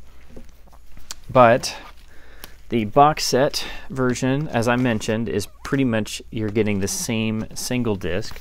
I can pull this back out. Of course, it's just pressed a little bit later, so you get the yellow MGM labels, but I've done extensive comparisons between the two. They're virtually identical, so there's no reason to go for one or the other. It's just whatever you come across, or if you want to grab the box set, you can, and you'll get the same really great disc. Now, some people have told me the Japanese pressing of the letterbox version is maybe a little sharper, a little better. The Japanese letterbox discs started coming out in about 92, 93, so they're a little bit later in pressing than the US premieres of the letterbox versions. But of course, it's really to your own mileage. I think you have to go on a case-by-case basis, because tracking these down can be very expensive here in the States unless you pick them up in Japan or a Japanese auction or from the fantastic Good Squid. You're pretty much going to pay a lot more on US eBay auctions because they usually command a higher price. And just like in the world of record collecting, some people swear by Japanese imports, some people hate them. I'm kind of a in-the-middle person. I think it has to be a case-by-case basis. But in terms of Laserdisc, I think it's pretty much, from my experience with Japanese imports, it's usually going to be, you know, roughly identical. The only difference will be if it's done at the different brightness mastering level of Japanese disc versus a American disc. But it's usually, if it's the same master, it's pretty much going to be the same looking disc if you adjust your brightness right. So I don't think there's a need to track down the Japanese letterbox versions, because they're very, very expensive and pricey if you can manage to find one. I'd like to at some point just to compare for myself, and if anyone has specific knowledge or has some of these and has done comparisons, please let me know. I'm kind of going off of various rumors, and if I can ever pick up one of these for pretty cheap, I'll definitely give it a go. So that does it for You Only Live Twice. Thankfully, it's one of the few films where you can track down one release and pretty much be solid. And of course, you'll need the later UE DVD or Blu-ray to have all of the wonderful special features. Now we're going to move on to Her Majesty's Secret Service, starting with the CBS Fox Pan and Scan release. Again, the same style of using a panel based on original artwork. And it looks like they've pretty much blown up a section of the original poster artwork and just for some strange reason removed Bond entirely. This would be from the one sheet that was a larger artwork that primarily focused on Bond and Tracy on skis, with George kind of aping the classic Connery in tuxedo with the crossed arms and a pistol that was used in a lot of, well, especially You Only Live Twice just before it, in an action pose. So, but it is a really striking jacket for a Laserdisc release. It's just kind of strange to see a Bond title without Bond actually anywhere on the cover artwork. And it's nicely printed, has a nice sort of gloss to it. And again, disc shoved in a single thin cardboard sleeve, so it's very prone. This has some ring wear, but fortunately the covers are okay. This was used for the tape release as well, which, if memory serves, that was the first time I rented it from the video store. So the first time I actually got to see the film all the way through was from the VHS version of this. And as you can see, it's a little bit later in terms of disc pressing, because they swapped from just using the standard white United Artists logo here on the bottom to actually using the MGM UA with the lion. This I don't think came in the UA variety, because I think it was pressed a bit later. Some of the earlier titles have been issued with both jackets, but the discs seem to be pretty much the same. Other than that, it's exactly the same style of design. They used this exact same cover for the VHS releases on CBS Fox. It's pan and scanned, and you know, I spun this around a bit, and the transfer's, you know, it's relatively solid for being pan and scan. You know, it's a little hazy because it's an older disc, but the color's pretty solid. The detail's nice. So, you know, for what it is, you know, it's very nice. So, but again, it's analog only, no digital track, unfortunately. But, you know, for what you could get at the time, Letterbox was still not a major thing on home video, so this was the best you could do for picture quality, but it's still not anywhere near as good as it could be. So just like the other CBS Fox releases, it's not really essential unless you're wanting to go for every version of Bond on Laserdisc or home video, or, you know, you're just looking for, you know, the differences in some of the older transfers, or I'm kind of all of the above. And plus it makes me kind of harken back to, you know, the really old tape releases, and I love researching the video history of these, probably too much. So what we really need to talk about is the letterboxed version in the digital mastered series. So again, it's the '89 artwork and uses an artist rendering of promotional stills mixed with some colorized actual stills from the film. I think this collage works a lot better than some of the others, and of course they used this for the tape release, hence the tape dimensions. They really didn't hide it on these Laserdisc jackets. Again, I think this cover actually works really well once you've gotten used to the '89 style of formatting on the jacket. You know, it looks very classy. You have the Letterbox logo on the top. The gatefold is quite nice. Here you have more of what was on the pan and scan. You get more of the explosion on top, but as you can see, it's actually, if I'm remembering correctly, yeah, I think this may have been flipped a bit. Yeah, this is flipped from the other one. And then here, over on the gatefold, you actually have the image of Bond and Tracy that's on the rest of it. So they've kind of messed with it for some reason. I don't know why they wouldn't just have put it across the whole gatefold. Now here you have their normal collection of stills, and here they're all kind of arranged on the side, so they're all together instead of being kind of scattered. I much prefer them to do something like this instead of just having random small still grabs kind of scattered across a gatefold. But you know, they were trying to make them nicer and make the gatefolds actually look interesting instead of just kind of being a collection of wasted space. So I have to applaud them on that. Here you have the same sort of rear cover design, so nothing different or special there. But what's interesting to note about this, you know, the transfer's just like the rest. It's good, it's solid. There's a little bit of video noise that creeps in here and there, so you can obviously tell you're watching a Laserdisc from, you know, '89, '90 or so. It's not going to be pristine like a later release. But, you know, it's much better than other discs of the era. I wouldn't say it's the best transfer of this '89 series. That's probably going to be, well, definitely The Living Daylights, but that's a much later film. But it's definitely a really nice transfer. But what's interesting to note is that, as far as I can tell, this is the first presentation of the full 142-minute version. There were several cuts made in England to make it a shorter runtime that removed a really key sequence where Bond cracks into Gombold's safe, and it's one of the great suspense moments, not only of the series, but I'd argue of cinema period, with one of John Barry's most striking suspense cues in the score. And there are a couple other things that were trimmed, and a line of dialogue that Blofeld gives in the climax.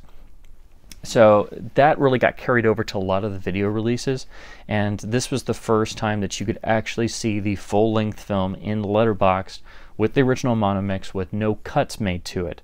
And they didn't really make a fanfare about it, but when they came to put the film out on anniversary VHS reissue in the UK, they actually transferred this master to tape and made a nice little box set with an autographed photo of George Lazenby and a commemorative, you know, stamped number and such, and sold it as, you know, the first time you could see the complete film on video in the UK, which was true, but it was still based off of this master.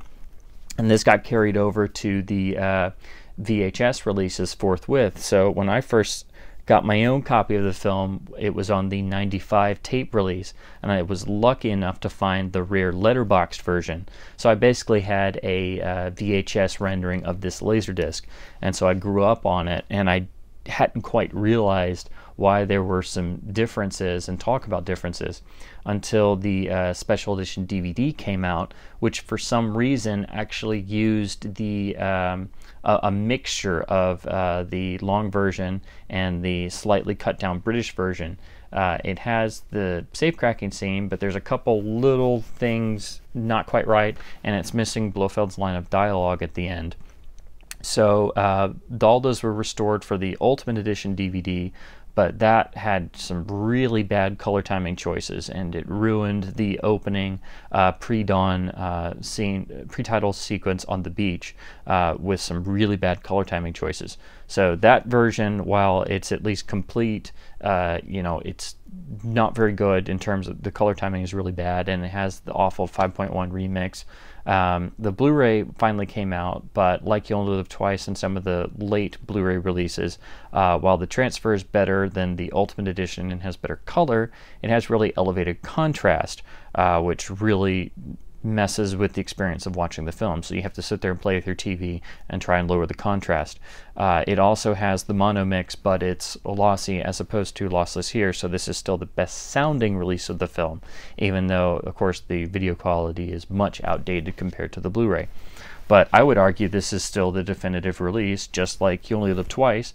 There's no problems, the color's good, the transfer's good, and the audio is excellent, and it's complete and intact without any edits made. So that's something that's not really well known or has been very well gone over, and it took me a long time to really realize why there was a difference and why it seemed to go back and forth. It was pretty much in the UK where the video editions were all shorter, but this was really the first time you could see the film properly and letterboxed in its entirety, and then this got recycled for the tapes here in the States and the UK. But that's On Her Majesty's Secret Service, so that's really the one you want to go for. Moving on to Diamonds Are Forever, here is the standalone release in the '89 Bond series, going with the same design. They used this for the VHS release at this time period as well. And here they've gone with the thicker letterbox banner. I don't know why they would do that. Sometimes it's thinner like on OHMSS there, and sometimes it's thicker like this. I don't really know why they had different ones, but they did. Anyway, you know, I really like the artist's rendering of Connery here. You know, sometimes I wish they had just left out the extra stuff, or it's just a design choice, I guess. But I'll show you the gatefold. Here they've used an image of Charles Gray's Blofeld across one panel, and that actually looks pretty good, even though it's in the MGM style of using a black and white or color tinted version of a full color still on sort of like a pastel colored background. And here across the spine you have a production still, and then another still that was used on the rear cover of the VHS release for a while. And I love the fact that they used a full-length image of Connery kicking the guy off of the Honda ATV there. Or kind of wish they had used that across the whole thing. I've always loved that little bit, but that looks really nice. And it's kind of got a glossy, well, I wouldn't say it's like fully glossy, but it has a slight glossiness to the sleeve, which is nice. And again, the same sort of rear design, so nothing different there. Of course, this was the first time the film was offered in letterbox. The transfer is really nice, very solid, looks very good even today. Like I said before with OHMSS and others, sometimes you can see video noise kind of creep in the pressings of this era, you know, because it's never going to be quite as good as how well they got it, you know, transferring films by the mid-90s to Laserdisc and standard def composite video. But that really doesn't rear its head all too often in this, so you can watch this and it looks great. The color seems spot on, and you get the original mono mix, which sounds great in the PCM rendering. Like I said before with some of the others, this is still the best sounding release. You can get the mono on the DVDs and Blu-rays in lossy Dolby Digital, but they don't hold a candle to this. Again, the 5.1 remix, while not as bad as some of the others, it's completely unnecessary. Just don't bother with it. Mono is the way to go with this. So this is the best sounding release, and it's a really good transfer with nice color. Now, again, like I said with some of the others, the Blu-ray finally came out. Nice detail, but the color timing seems, you know, it seems very different in some places, and it seems relatively close in others. But again, the contrast has been raised a bit, so you have to kind of fiddle around with that. And I'd argue, I still go, this is my go-to for the film. Every time I watch these, I'm usually going back to one of the Letterbox Laserdisc variants, because they're just across the board well done for the time with no real issues or anything. So the box set pressing is the same disc. I actually had this box set long before I tracked down the standalone version, so I've compared them. They're exactly the same. The only thing is the side breaks are kind of moved around on all of these as opposed to the standalones, because they're squeezed down into a box set. So there's really no advantage to having one or the other. They are the same, just so if you're wondering if you need one if you don't have the other, you can go either way. Moving on to Live and Let Die, which was not only my gateway into Bond and really motion pictures in general. This was the film that really got me into films, into Bond, and is still my favorite film of all time. This is the CBS Fox original issue, and as you can see, it was pressed earlier, so it has the standard United Artists logo from the 80s. And it uses the main section of the original one-sheet design. Of course, it unfortunately cuts out the boats and crocodiles and explosions, which, what's not to love with this? I saw this cover on the VHS version of this in the video store, and it was pretty much the first tape I ever rented as a kid, and that was it for me. So this is another analog-only pan and scan transfer, but unlike the scope films, the first two of the Roger Moore era were shot flat and presented in a 1:8:5 ratio. So when you watch the various 1:3:3 pan and scan versions, they're going to play a lot better. You don't lose all the stuff you do in the scope films being pan and scanned, and you get a little more headroom and a little more on the bottom depending on how it was framed by the telescene operator.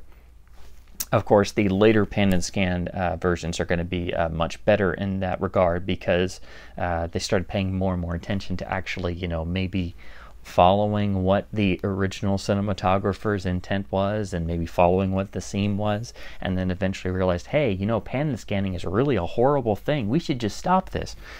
Anyway, long story short, Live and Let Die and The Man with the Golden Gun will play much better in 1:3:3. So really just the first three films and these two films, so a total of 5 out of the original series, were not in scope format. So they will play you know, decently and relatively well in 1:3:3. Here you get the same sort of CBS Fox design. This was also used on the VHS release. You get some stills from the film, and I would like to point out, they did this every once in a while. They would mistakenly include an image from another film. This image of Roger here, if you notice, he's holding what looks like a bottle or a thermos in his hand, is sort of like mixing or doing something. This is actually a still from the cutscene in The Man with the Golden Gun, where after Bond and Scaramanga have their 20 paces duel and Scaramanga disappears, there's actually an elongated sequence where they're stalking each other through the rocks, and Bond tries to find ways to get Scaramanga to fire his one shot, because of course Scaramanga has 1 and Bond has 6. So what he does here in this deleted scene, as they're shouting each other through the rocks, not knowing where each other are, he basically mixes an improvised Molotov cocktail and throws it at Scaramanga to get him to fire, and thus use up his only bullet, after which Scaramanga then pulls another bullet out of his belt buckle and essentially cheats, thus making Bond think that he's out of bullets when he has his one shot all over again. For some reason that was cut. I still think it's a shame that it was, but you'll see this still and a couple others like it kind of pop up in a couple different places. But it's really nice to see when they'd have things like that pop up, just like the scene of Bond on the disco on the Thunderball jackets. It also pops up in the film's trailer. There's a little tiny bit of it there, but it's just something interesting to note. Now back to this particular disc, again, it's a little soft, a little hazy because it is an older 80s pan and scan disc, but it actually looks really nice. It's pretty much the best out of the CBS Fox discs that I've looked at so far, and I haven't seen all of them. I don't have all of them, and it's been a long time since I've seen the tape versions of these, but for the ones I have and the ones I've seen, this one holds up pretty well. Of course, analog only, so it doesn't have the digital tracks, unfortunately, but for what it was and what it was at the time and what it is today, it holds up pretty darn well, I'd argue. Now we're going to look at the Letterbox release, and this can get a bit confusing because there's actually two issues of this. Now this is the first one, and it's a little damaged. I picked it up for some reason. It had been covered in packaging tape, and some of it had removed and it left a lot of residue, and then so I left the other bits on there because I didn't want it to stick to my other jackets as much. So please pardon that, but this is the first Letterbox issue. It follows the standard series. The only deviations here is that they've actually gone with a version of the typeface on the original poster artwork that used the eye and die and put a knife there. So that's a really nice touch that they did that instead of just having the stencilized rendition of the title that was also used on the VHS releases with this artwork. Now, this jacket also has the same typeface as those with, you know, the actor and the as James Bond 007 credit in sort of this very simplistic looking font. Now, that is the real way you're able to tell the two versions apart when you're looking at them on eBay or LDDB outside of the catalog number, which is also pretty similar. Let me show you the gatefold. Here they've gone with a panel of Bond and Solitaire tied up in the film's climax, which looks lovely with the MGM kind of tinted style. It looks almost like you're looking at a blown up lobby card, which you're pretty much, that's what you're looking at. And then here you have really the first instance of there being explanatory text inside one of these Bond gatefolds. It's a really nice touch. Here is a small version of the film's one sheet kind of in here, so you get that imagery. And like Diamonds Are Forever, it had, and On Her Majesty's Secret Service, it has the stills all to one side. So, you know, at least looks a little bit more pleasing to the eye. You could tell they were going with a more uniform layout design, so that's nice. Again, this has a slight glossiness to it, so the photos come across very well. The rear jacket is the same. Now, the Letterbox Transfer is very nice. The colors come across well, but there's still a tiny bit of softness, not quite mushiness, but a little bit of softness that is a bit like the pan and scan disc. Again, this was still in about, I think this came out in 1990. So it's not one of the later discs in this series, but it's not one of the earliest ones. It's still a really great transfer, but what caused this to have to get repressed was the fact that they tried to include the isolated music and effects track on the analog section. But unfortunately what happened was they mixed it up with the digital track, so it's kind of like a half and half thing where the digital left is the film soundtrack and the digital right is the isolated music and effects. So you'd have to sit there in your player and fully select one or the other to actually get the film soundtrack or the isolated effects track. And it kind of goes back and forth. The isolated stuff is supposed to be on the analog tracks, but it kind of switches back and forth. So you can get like, I think it's like maybe half the film, the digital track has the isolated effects, and half the track it doesn't, and so you have to play around with it to hear all of the actual film soundtrack. If you just wanted to watch the movie, you have to sit there and flip back and forth between the digital track one and the analog tracks and so on and so forth. But what makes it collectible is you then can get a mono PCM rendering of most of the isolated music and effects track in its mono form. So that's really why you'd want to pick this up, and because the transfer itself looks a little bit different. But MGM UA later realized this, and they came out with a corrected pressing, which is the one you really have to go track down and find. So let me show you that. Now, The disc itself, the artwork and everything looks almost identical, which makes it very confusing. The catalog number itself is almost identical, so really the way you're going to be able to tell these two apart is the same artwork, the same typeface and everything, but the key difference on the cover artwork is the Roger Moore's James Bond credit has now changed. It is now a thicker black typeface. It actually uses the 007 logo, and this typeface is pretty much drawn from the same typeface that was on the poster artwork. So it not only matches that, but it matches the typeface used for the film's title, and it's printed in a thicker black lettering than the sort of more stencil thin letters of the original. So this right here is how you're able to tell them apart if you're looking for a particular version on eBay. Everything else is pretty much the same on the cover. The gatefold is exactly the same. It seems the printing quality seems a little bit more improved because this did come out in '93, so about 3 years later. So they corrected it, but it took them quite a while. Now they still have the one sheet, but the text has been printed in a much more easy to read style, so that's another way to tell them apart. The older one, the text is a lot smaller. Same selection of stills. Again, the printing feels and looks a lot better. Well, not a lot better, but at least a little bit better. Feels a little more streamlined to the touch. Now the rear cover is mostly the same, but it is a little bit different. They've added the quote from Time here.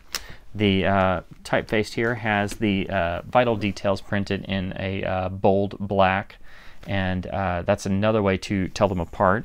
And then also the information about the secondary audio channel on the letterbox format is specifically stated out here, whereas before it was just a tiny sentence over here. So now we have 2 paragraphs.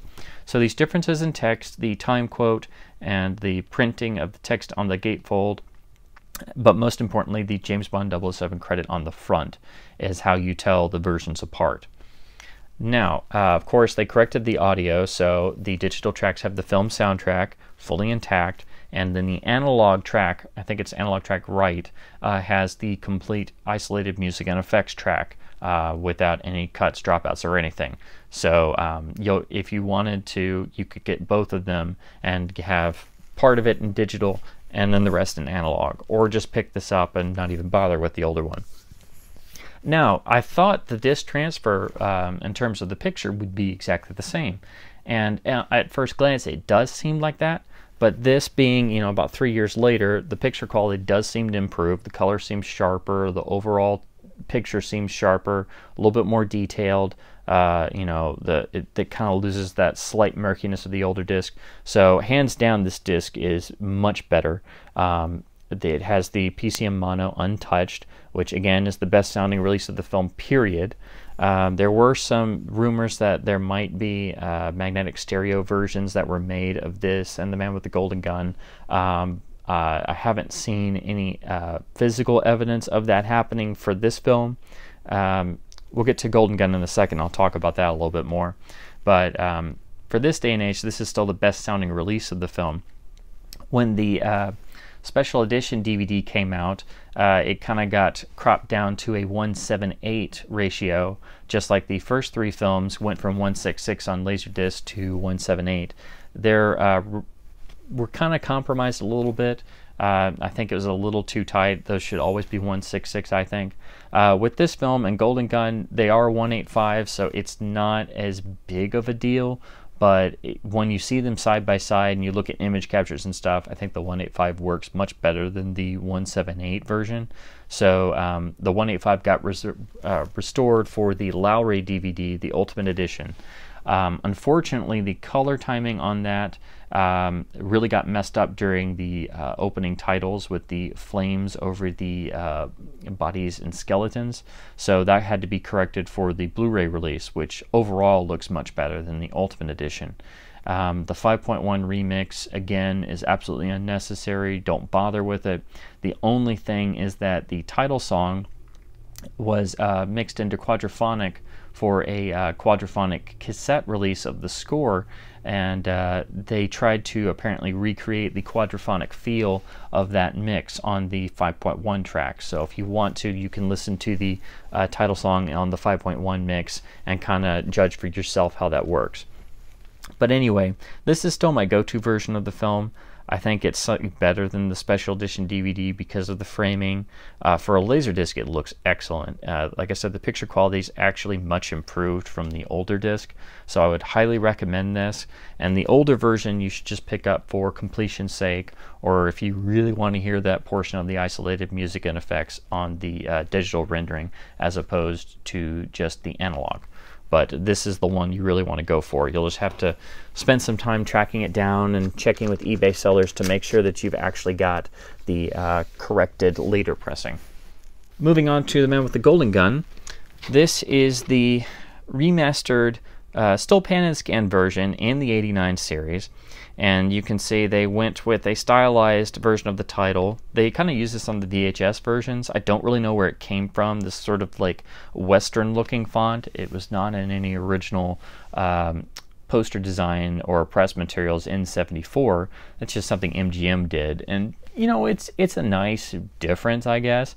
I've seen it a couple times, but it's not what was originally intended. Again, you have the artist's rendering mixed with various stills from the film, and they used this for the VHS release at this time.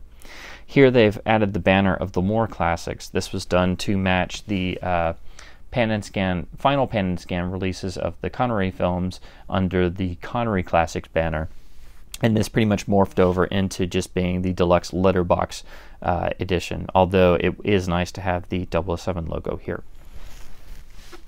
So it's interesting to see this. It's pretty much an '89 Letterbox series jacket, but this is still a pan and scan release. The gatefold actually is nice. It has the stills across the bottom, and then across the entire width you have Scaramanga's AMC Matador car plane. So it at least uses the entire width there. Let me show you that there. Although I kind of think they should have obviously gone with the AMC Hornet doing the Astro Spiral jump across the broken bridge. That would be probably the most perfect gatefold if you had just done that shot when it was in mid-flight, completely inverted. Just present it exactly as it is from the film, but I'm not really going to argue that much because this is one of the few times they use the entire gatefold. I'll show you the rear. Again, pretty much the same style of design. Moving on to the transfer, it's actually really solid. You know, good level of detail. Unfortunately, it is still pan and scan, but it does have a digital track with the mono mix, which sounds excellent. So I'm not going to argue there. It looks and sounds good. This was the best release the film had at the time, and it was much better than the older versions, and especially all the various tapes. The only downside is, of course, that it's not letterboxed. That got corrected eventually on a later pressing, and that pan and scan disc is it's not rare, but it's not easy to find. This one is very, very hard to find. This is the Letterbox reissue from about, I think this is from '93, and this was one of the first in the more modernized Letterbox style of jacket that actually used original poster artwork. They used this for the individual reissues of the first 3 Connery films after the box set. They used the original poster artwork. They did it for this one, and then they did it for the MGM UA letterboxed issue of License to Kill that replaced the old CBS Fox one. So here you have the original Robert McGinnis artwork, which is kind of designed around his design for Live and Let Die, with the same central image of Roger surrounded by action, adventure, and scantily clad ladies and kung fu fighters. So it's actually really nice on a Laserdisc jacket. It's printed in a very, very nice style. Show you the gatefold here, which uses some lovely images from the film, and here on the gatefold in the rear they went to having a black background, which looks wonderful, black with gold accents. And I kind of wish that all the jackets had gotten printed this way, but unfortunately this was, you know, after they had already done the rest of them and they weren't going to redo them. Here are your chapter stops. Here you have more stills. Here again is another still from the deleted sequence in the rocks during the duel. And here is another example of one of my favorite things studios used to do, which is accidentally including images from other films. This, of course, is from Bond hang gliding into Solitaire's mansion and knocking out some of Kananga's guards. And of course, if you look at this, that scene was shot day for night, and this scene is untimed, so you can see the broad daylight in the background. It's also from a slightly different angle. Now here on the rear, you can see the design they switched to by having the 007 logo kind of in the background here on the side, printed in gold, which looks excellent. And you have the similar sort of blurb, but a much better usage of the full jacket rear width and size. And again, this was sort of a standardized design they were switching over to, but again, they never reissued the others or improved transfers and put them out in these new jackets. So it's pretty much just this and License to Kill that you're going to have in this, unless you also track down the individual releases of the first 3 films. So it's a really nice jacket. I love the cover design. And in terms of the transfer, it is finally letterbox. This was the first letterbox release of the film. It looks excellent, as it was one of the final films to come out in letterbox. It's a little bit later for transfer. Golden Gun really didn't suffer on the later transfers like a lot of the other films in this series did. Like I mentioned before, the special edition DVD took it to a 1:7:8 ratio, and it looks okay, but it's much better in 1:8:5. That got restored for the Lowry processed Ultimate Edition, and then the Blu-ray port of that, which they're the same. So it's in 1:8:5 again, but as with all the other Lowry processed titles, the color timing is a bit suspect. So I'm not really a fan of the color timing, but everything else on the whole looks good. I think it could look a lot better with a modern 4K scan and proper color timing. And the mono is lossy on all those, and it sounds nowhere near as good as this untouched Laserdisc Pcm audio.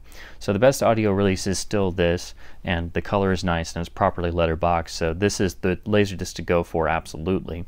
And you can pick up the older release if you come across it, and you're curious to see what the open matte or 133 version of that looks like. But it's pretty similar to this, actually, in a lot of ways. But this is definitely the best release of the film on Laserdisc, and it's a little harder to find. I don't think they made too many of these because it was one of the it was pretty much the last of the original series that had not been put out in letterbox form. It and License to Kill, because MGM later did their own version of the film to replace the CBS Fox version, and both of those had this modern style of jacket. So they were pretty much the last two to be released in letterbox from MGM. Moving on to The Spy Who Loved Me, here is the CBS Fox Pan and Scan release. Again, an older one because it has the UA white logo here. Uses pretty much the center of the Bob Peak one-sheet artwork. And it looks really nice on this, I have to admit. All of these look really nice. Now, the unfortunate part about this is this film is a bit over 2 hours and it's on a single disc, so they use some time compression, unfortunately, and it runs a little bit fast. I don't know why they did that. I think this was roughly, I think it's about the only film in this Pan and Scan series they did that to. You know, they went to do this for Thunderball and OHMSS and everything. So why they decided to do it here, I have no idea. I think there might be 1 or 2 others in this series that are a little bit time compressed. That was still happening in this era. Some of the Pan and Scan releases of Star Wars about this time also were time compressed to fit onto disc. So why anybody ever thought this was a good idea, I will never know. Fortunately, it doesn't run super fast. I kind of played around with this. It's kind of almost like if you watch a film in the PAL format and it runs at 25 frames per second. It has about a 4% speed up on DVD and tape and such. So it's roughly the same, but you know, you can obviously tell some people might have a little bit of a helium tinge to their voice. I'm really not a fan of PAL speed up at all. I can't stand it. I really find it noticeable, especially on films that I know by heart. So I was able to tell really right off the bat that this was kind of like that. So that is something to note. But this film, it had a mono mix that was heard in most theaters. It's generally known as the first Bond film to play in a version of Dolby Stereo. It doesn't have the Dolby Stereo credit, but all of the modern releases, starting with the letterbox version we'll look at next, have a stereo surround track. So this was the last time you could look at the film on video with the mono mix that seems to have played in most theaters and was on most 35mm prints of the film. So it is nice to pick up to have that, but it is time compressed, so you can hear the mono mix, but it's time compressed, so it runs a little bit too fast, so you'll have to understand those trade-offs. Now the rear, same style of design. It was repeated for the VHS release, and I'm actually going to have to now track down the CBS Fox VHS version of this and check out the mono mix on that, because as far as I can tell, that shouldn't have any time compression issues, because of course a tape didn't have those if the film was, you know, less than 3 hours. So I'll have to track that down and see if it has the correct timing speed, so that way I can finally listen to the mono mix that way. But still, if you're picking up all these, you know, it looks just as nice as any of the rest of them. The transfer looks relatively solid for a pan and scan disc of the mid-80s. So, you know, it looks pretty nice. The only downside is you have to deal with that time compression issue. And of course, it's analog only, so you get no PCM rendering. But still, it's a nice release. I just wish it didn't have the time compression issue, because it would be important to have the original mono mix still floating around. Now we move on to the Letterbox edition, which is important for premiering the stereo surround track, and it carries a Dolby Surround encoded logo there. It uses the standard series of artwork, same jacket design. They used this for the equivalent VHS tape of the time, so it might appear familiar to you. This was the first disc I got of this series, along with You Only Live Twice, so I've watched it a ton ever since. Pretty much everything else is identical. You just have the different font color logo. You have these textized font on the title, and the artist rendering and photo collage. I don't even know what you'd call this, but that's what they went with. Now, the gatefold is really nice. Here they've used a production still, trying to show you the whole width of it, of Wet Nelly underwater with the divers operating the camera in the underwater housing. So this probably would have been during the shoot in the Bahamas, where they were photographing the submersible underwater there, because that was where you had really clear waters, so it was very easy to photograph something at depth. Now, of course, this is the working submersible, and it was designed as a wet submersible, so the drivers inside were in full scuba gear, and hence you have the bubbles coming out. So, you know, this actually did work, and here you see it actually being, you know, towed around. Well, no, it pretty much, I think, ran under its own power. I don't really know if it was ever towed by anything, because as far as I can tell from my research, it appears it was a fully working wet submersible. To make it dry, where they didn't have to have a, you know, drivers in scuba gear, would have been a lot more expensive and cumbersome and heavier. So this was really as well as you could do it at the time. And even in the sequence, it really does work, because it's really there. And here you have a couple of very small stills kind of rendered throughout. The bigger ones work a lot better. I don't really know why they kind of just randomly threw these around. I do like the image choice. Yeah, of course, it's in black and white, but, you know, like I said before, it's very rare for them to have used the whole gatefold, and it's very striking. But again, I would think you would go for more of the action pose and take the still from the film of the Lotus diving off the dock into the water, or maybe a shot of from the speedboat going into the large, fully wrecked Atlantis out of the water, you know, something. But still, it's at least very nice for them to actually have used the whole gatefold. So the rear cover is the same jacket design, nothing special there. And getting onto the transfer, like I said before, this is one of the ones that, you know, the transfer looks good, the color's good, if maybe a little flat. But at some point, there's some points in the film that have a lot of video noise and processing noise and such. And, you know, for the most part, it looks perfectly fine. But every time I watch this, I notice it's always towards the end. Especially when they go to unpack the wet bike for Bond going from the submarine to Atlantis at the end to rescue XXX and kill Stromberg, that it gets this really over-processed look to it. I don't know why that happens, but it is very noticeable. But the rest of the transfer looks perfectly fine. And again, this was the first time you got to hear the stereo surround mix, which apparently was used on premiere engagements in like London or New York and such. and may have been designed for a 70mm release.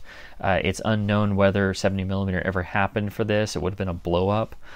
It did happen for Moonraker and Octopussy. Those are confirmed. But starting about this period and a few of the films in the 60s, it's rumored they might have had 70mm blow-ups for the big cities with special mixes, or they may have been planned and never done. It's just unknown. So I've never seen it confirmed Spy had 70mm blow-ups with the 70mm mix, but for the longest time I thought it was just the first film of the series to be in stereo surround. They just didn't pay for the Dolby license. But after doing some more research and talking to some other people, it's now come to light that it apparently was maybe stereo surround in the big cities for the premiere, and then every other the main release, general release prints were in mono. I've seen some 16mm prints that were mono. I've seen a couple 35mm prints go for sale, and it looked like those were in stereo, but I've never actually got to see a print projected myself or actually physically look at one. I'm just having to go off of eBay listings and various sale photos and such that I can find after scouring the internet for a while. So that's really what's nice about this, and of course it's the first letterbox release. So it's a nice solid disc, and I would recommend it because it does have some slight differences to what we're going to look at next, which is the THX final reissue. Now here it is, the THX Deluxe Letterbox Edition from the late 90s. So this is a late release. It is very hard to come by. Uses the artwork from the 95 VHS release. So they all featured Bond in front of some background from the film with the gun in hand pose. So they're usually commonly known as the hand covers. Now, this and Moonraker and these THX renderings are probably the hardest to find of the final THX discs. They don't have a respective box set they followed, so they came from transfers of seemingly the same element, but it looks like they were maybe tweaked for a box set that never came to fruition. The color's a little bit different, they're much more detailed, and then they have 5.1 AC3 soundtracks. The digital soundtracks are stereo surround, and they should be the same as the older ones, but after a lot of comparisons, they do seem different. I think what they may have done is gone in to do a new 5.1 mix, and then just done a Dolby Surround down mix of that. The overall mix itself is roughly the same, but it seems the EQ and the overall sound design is slightly different.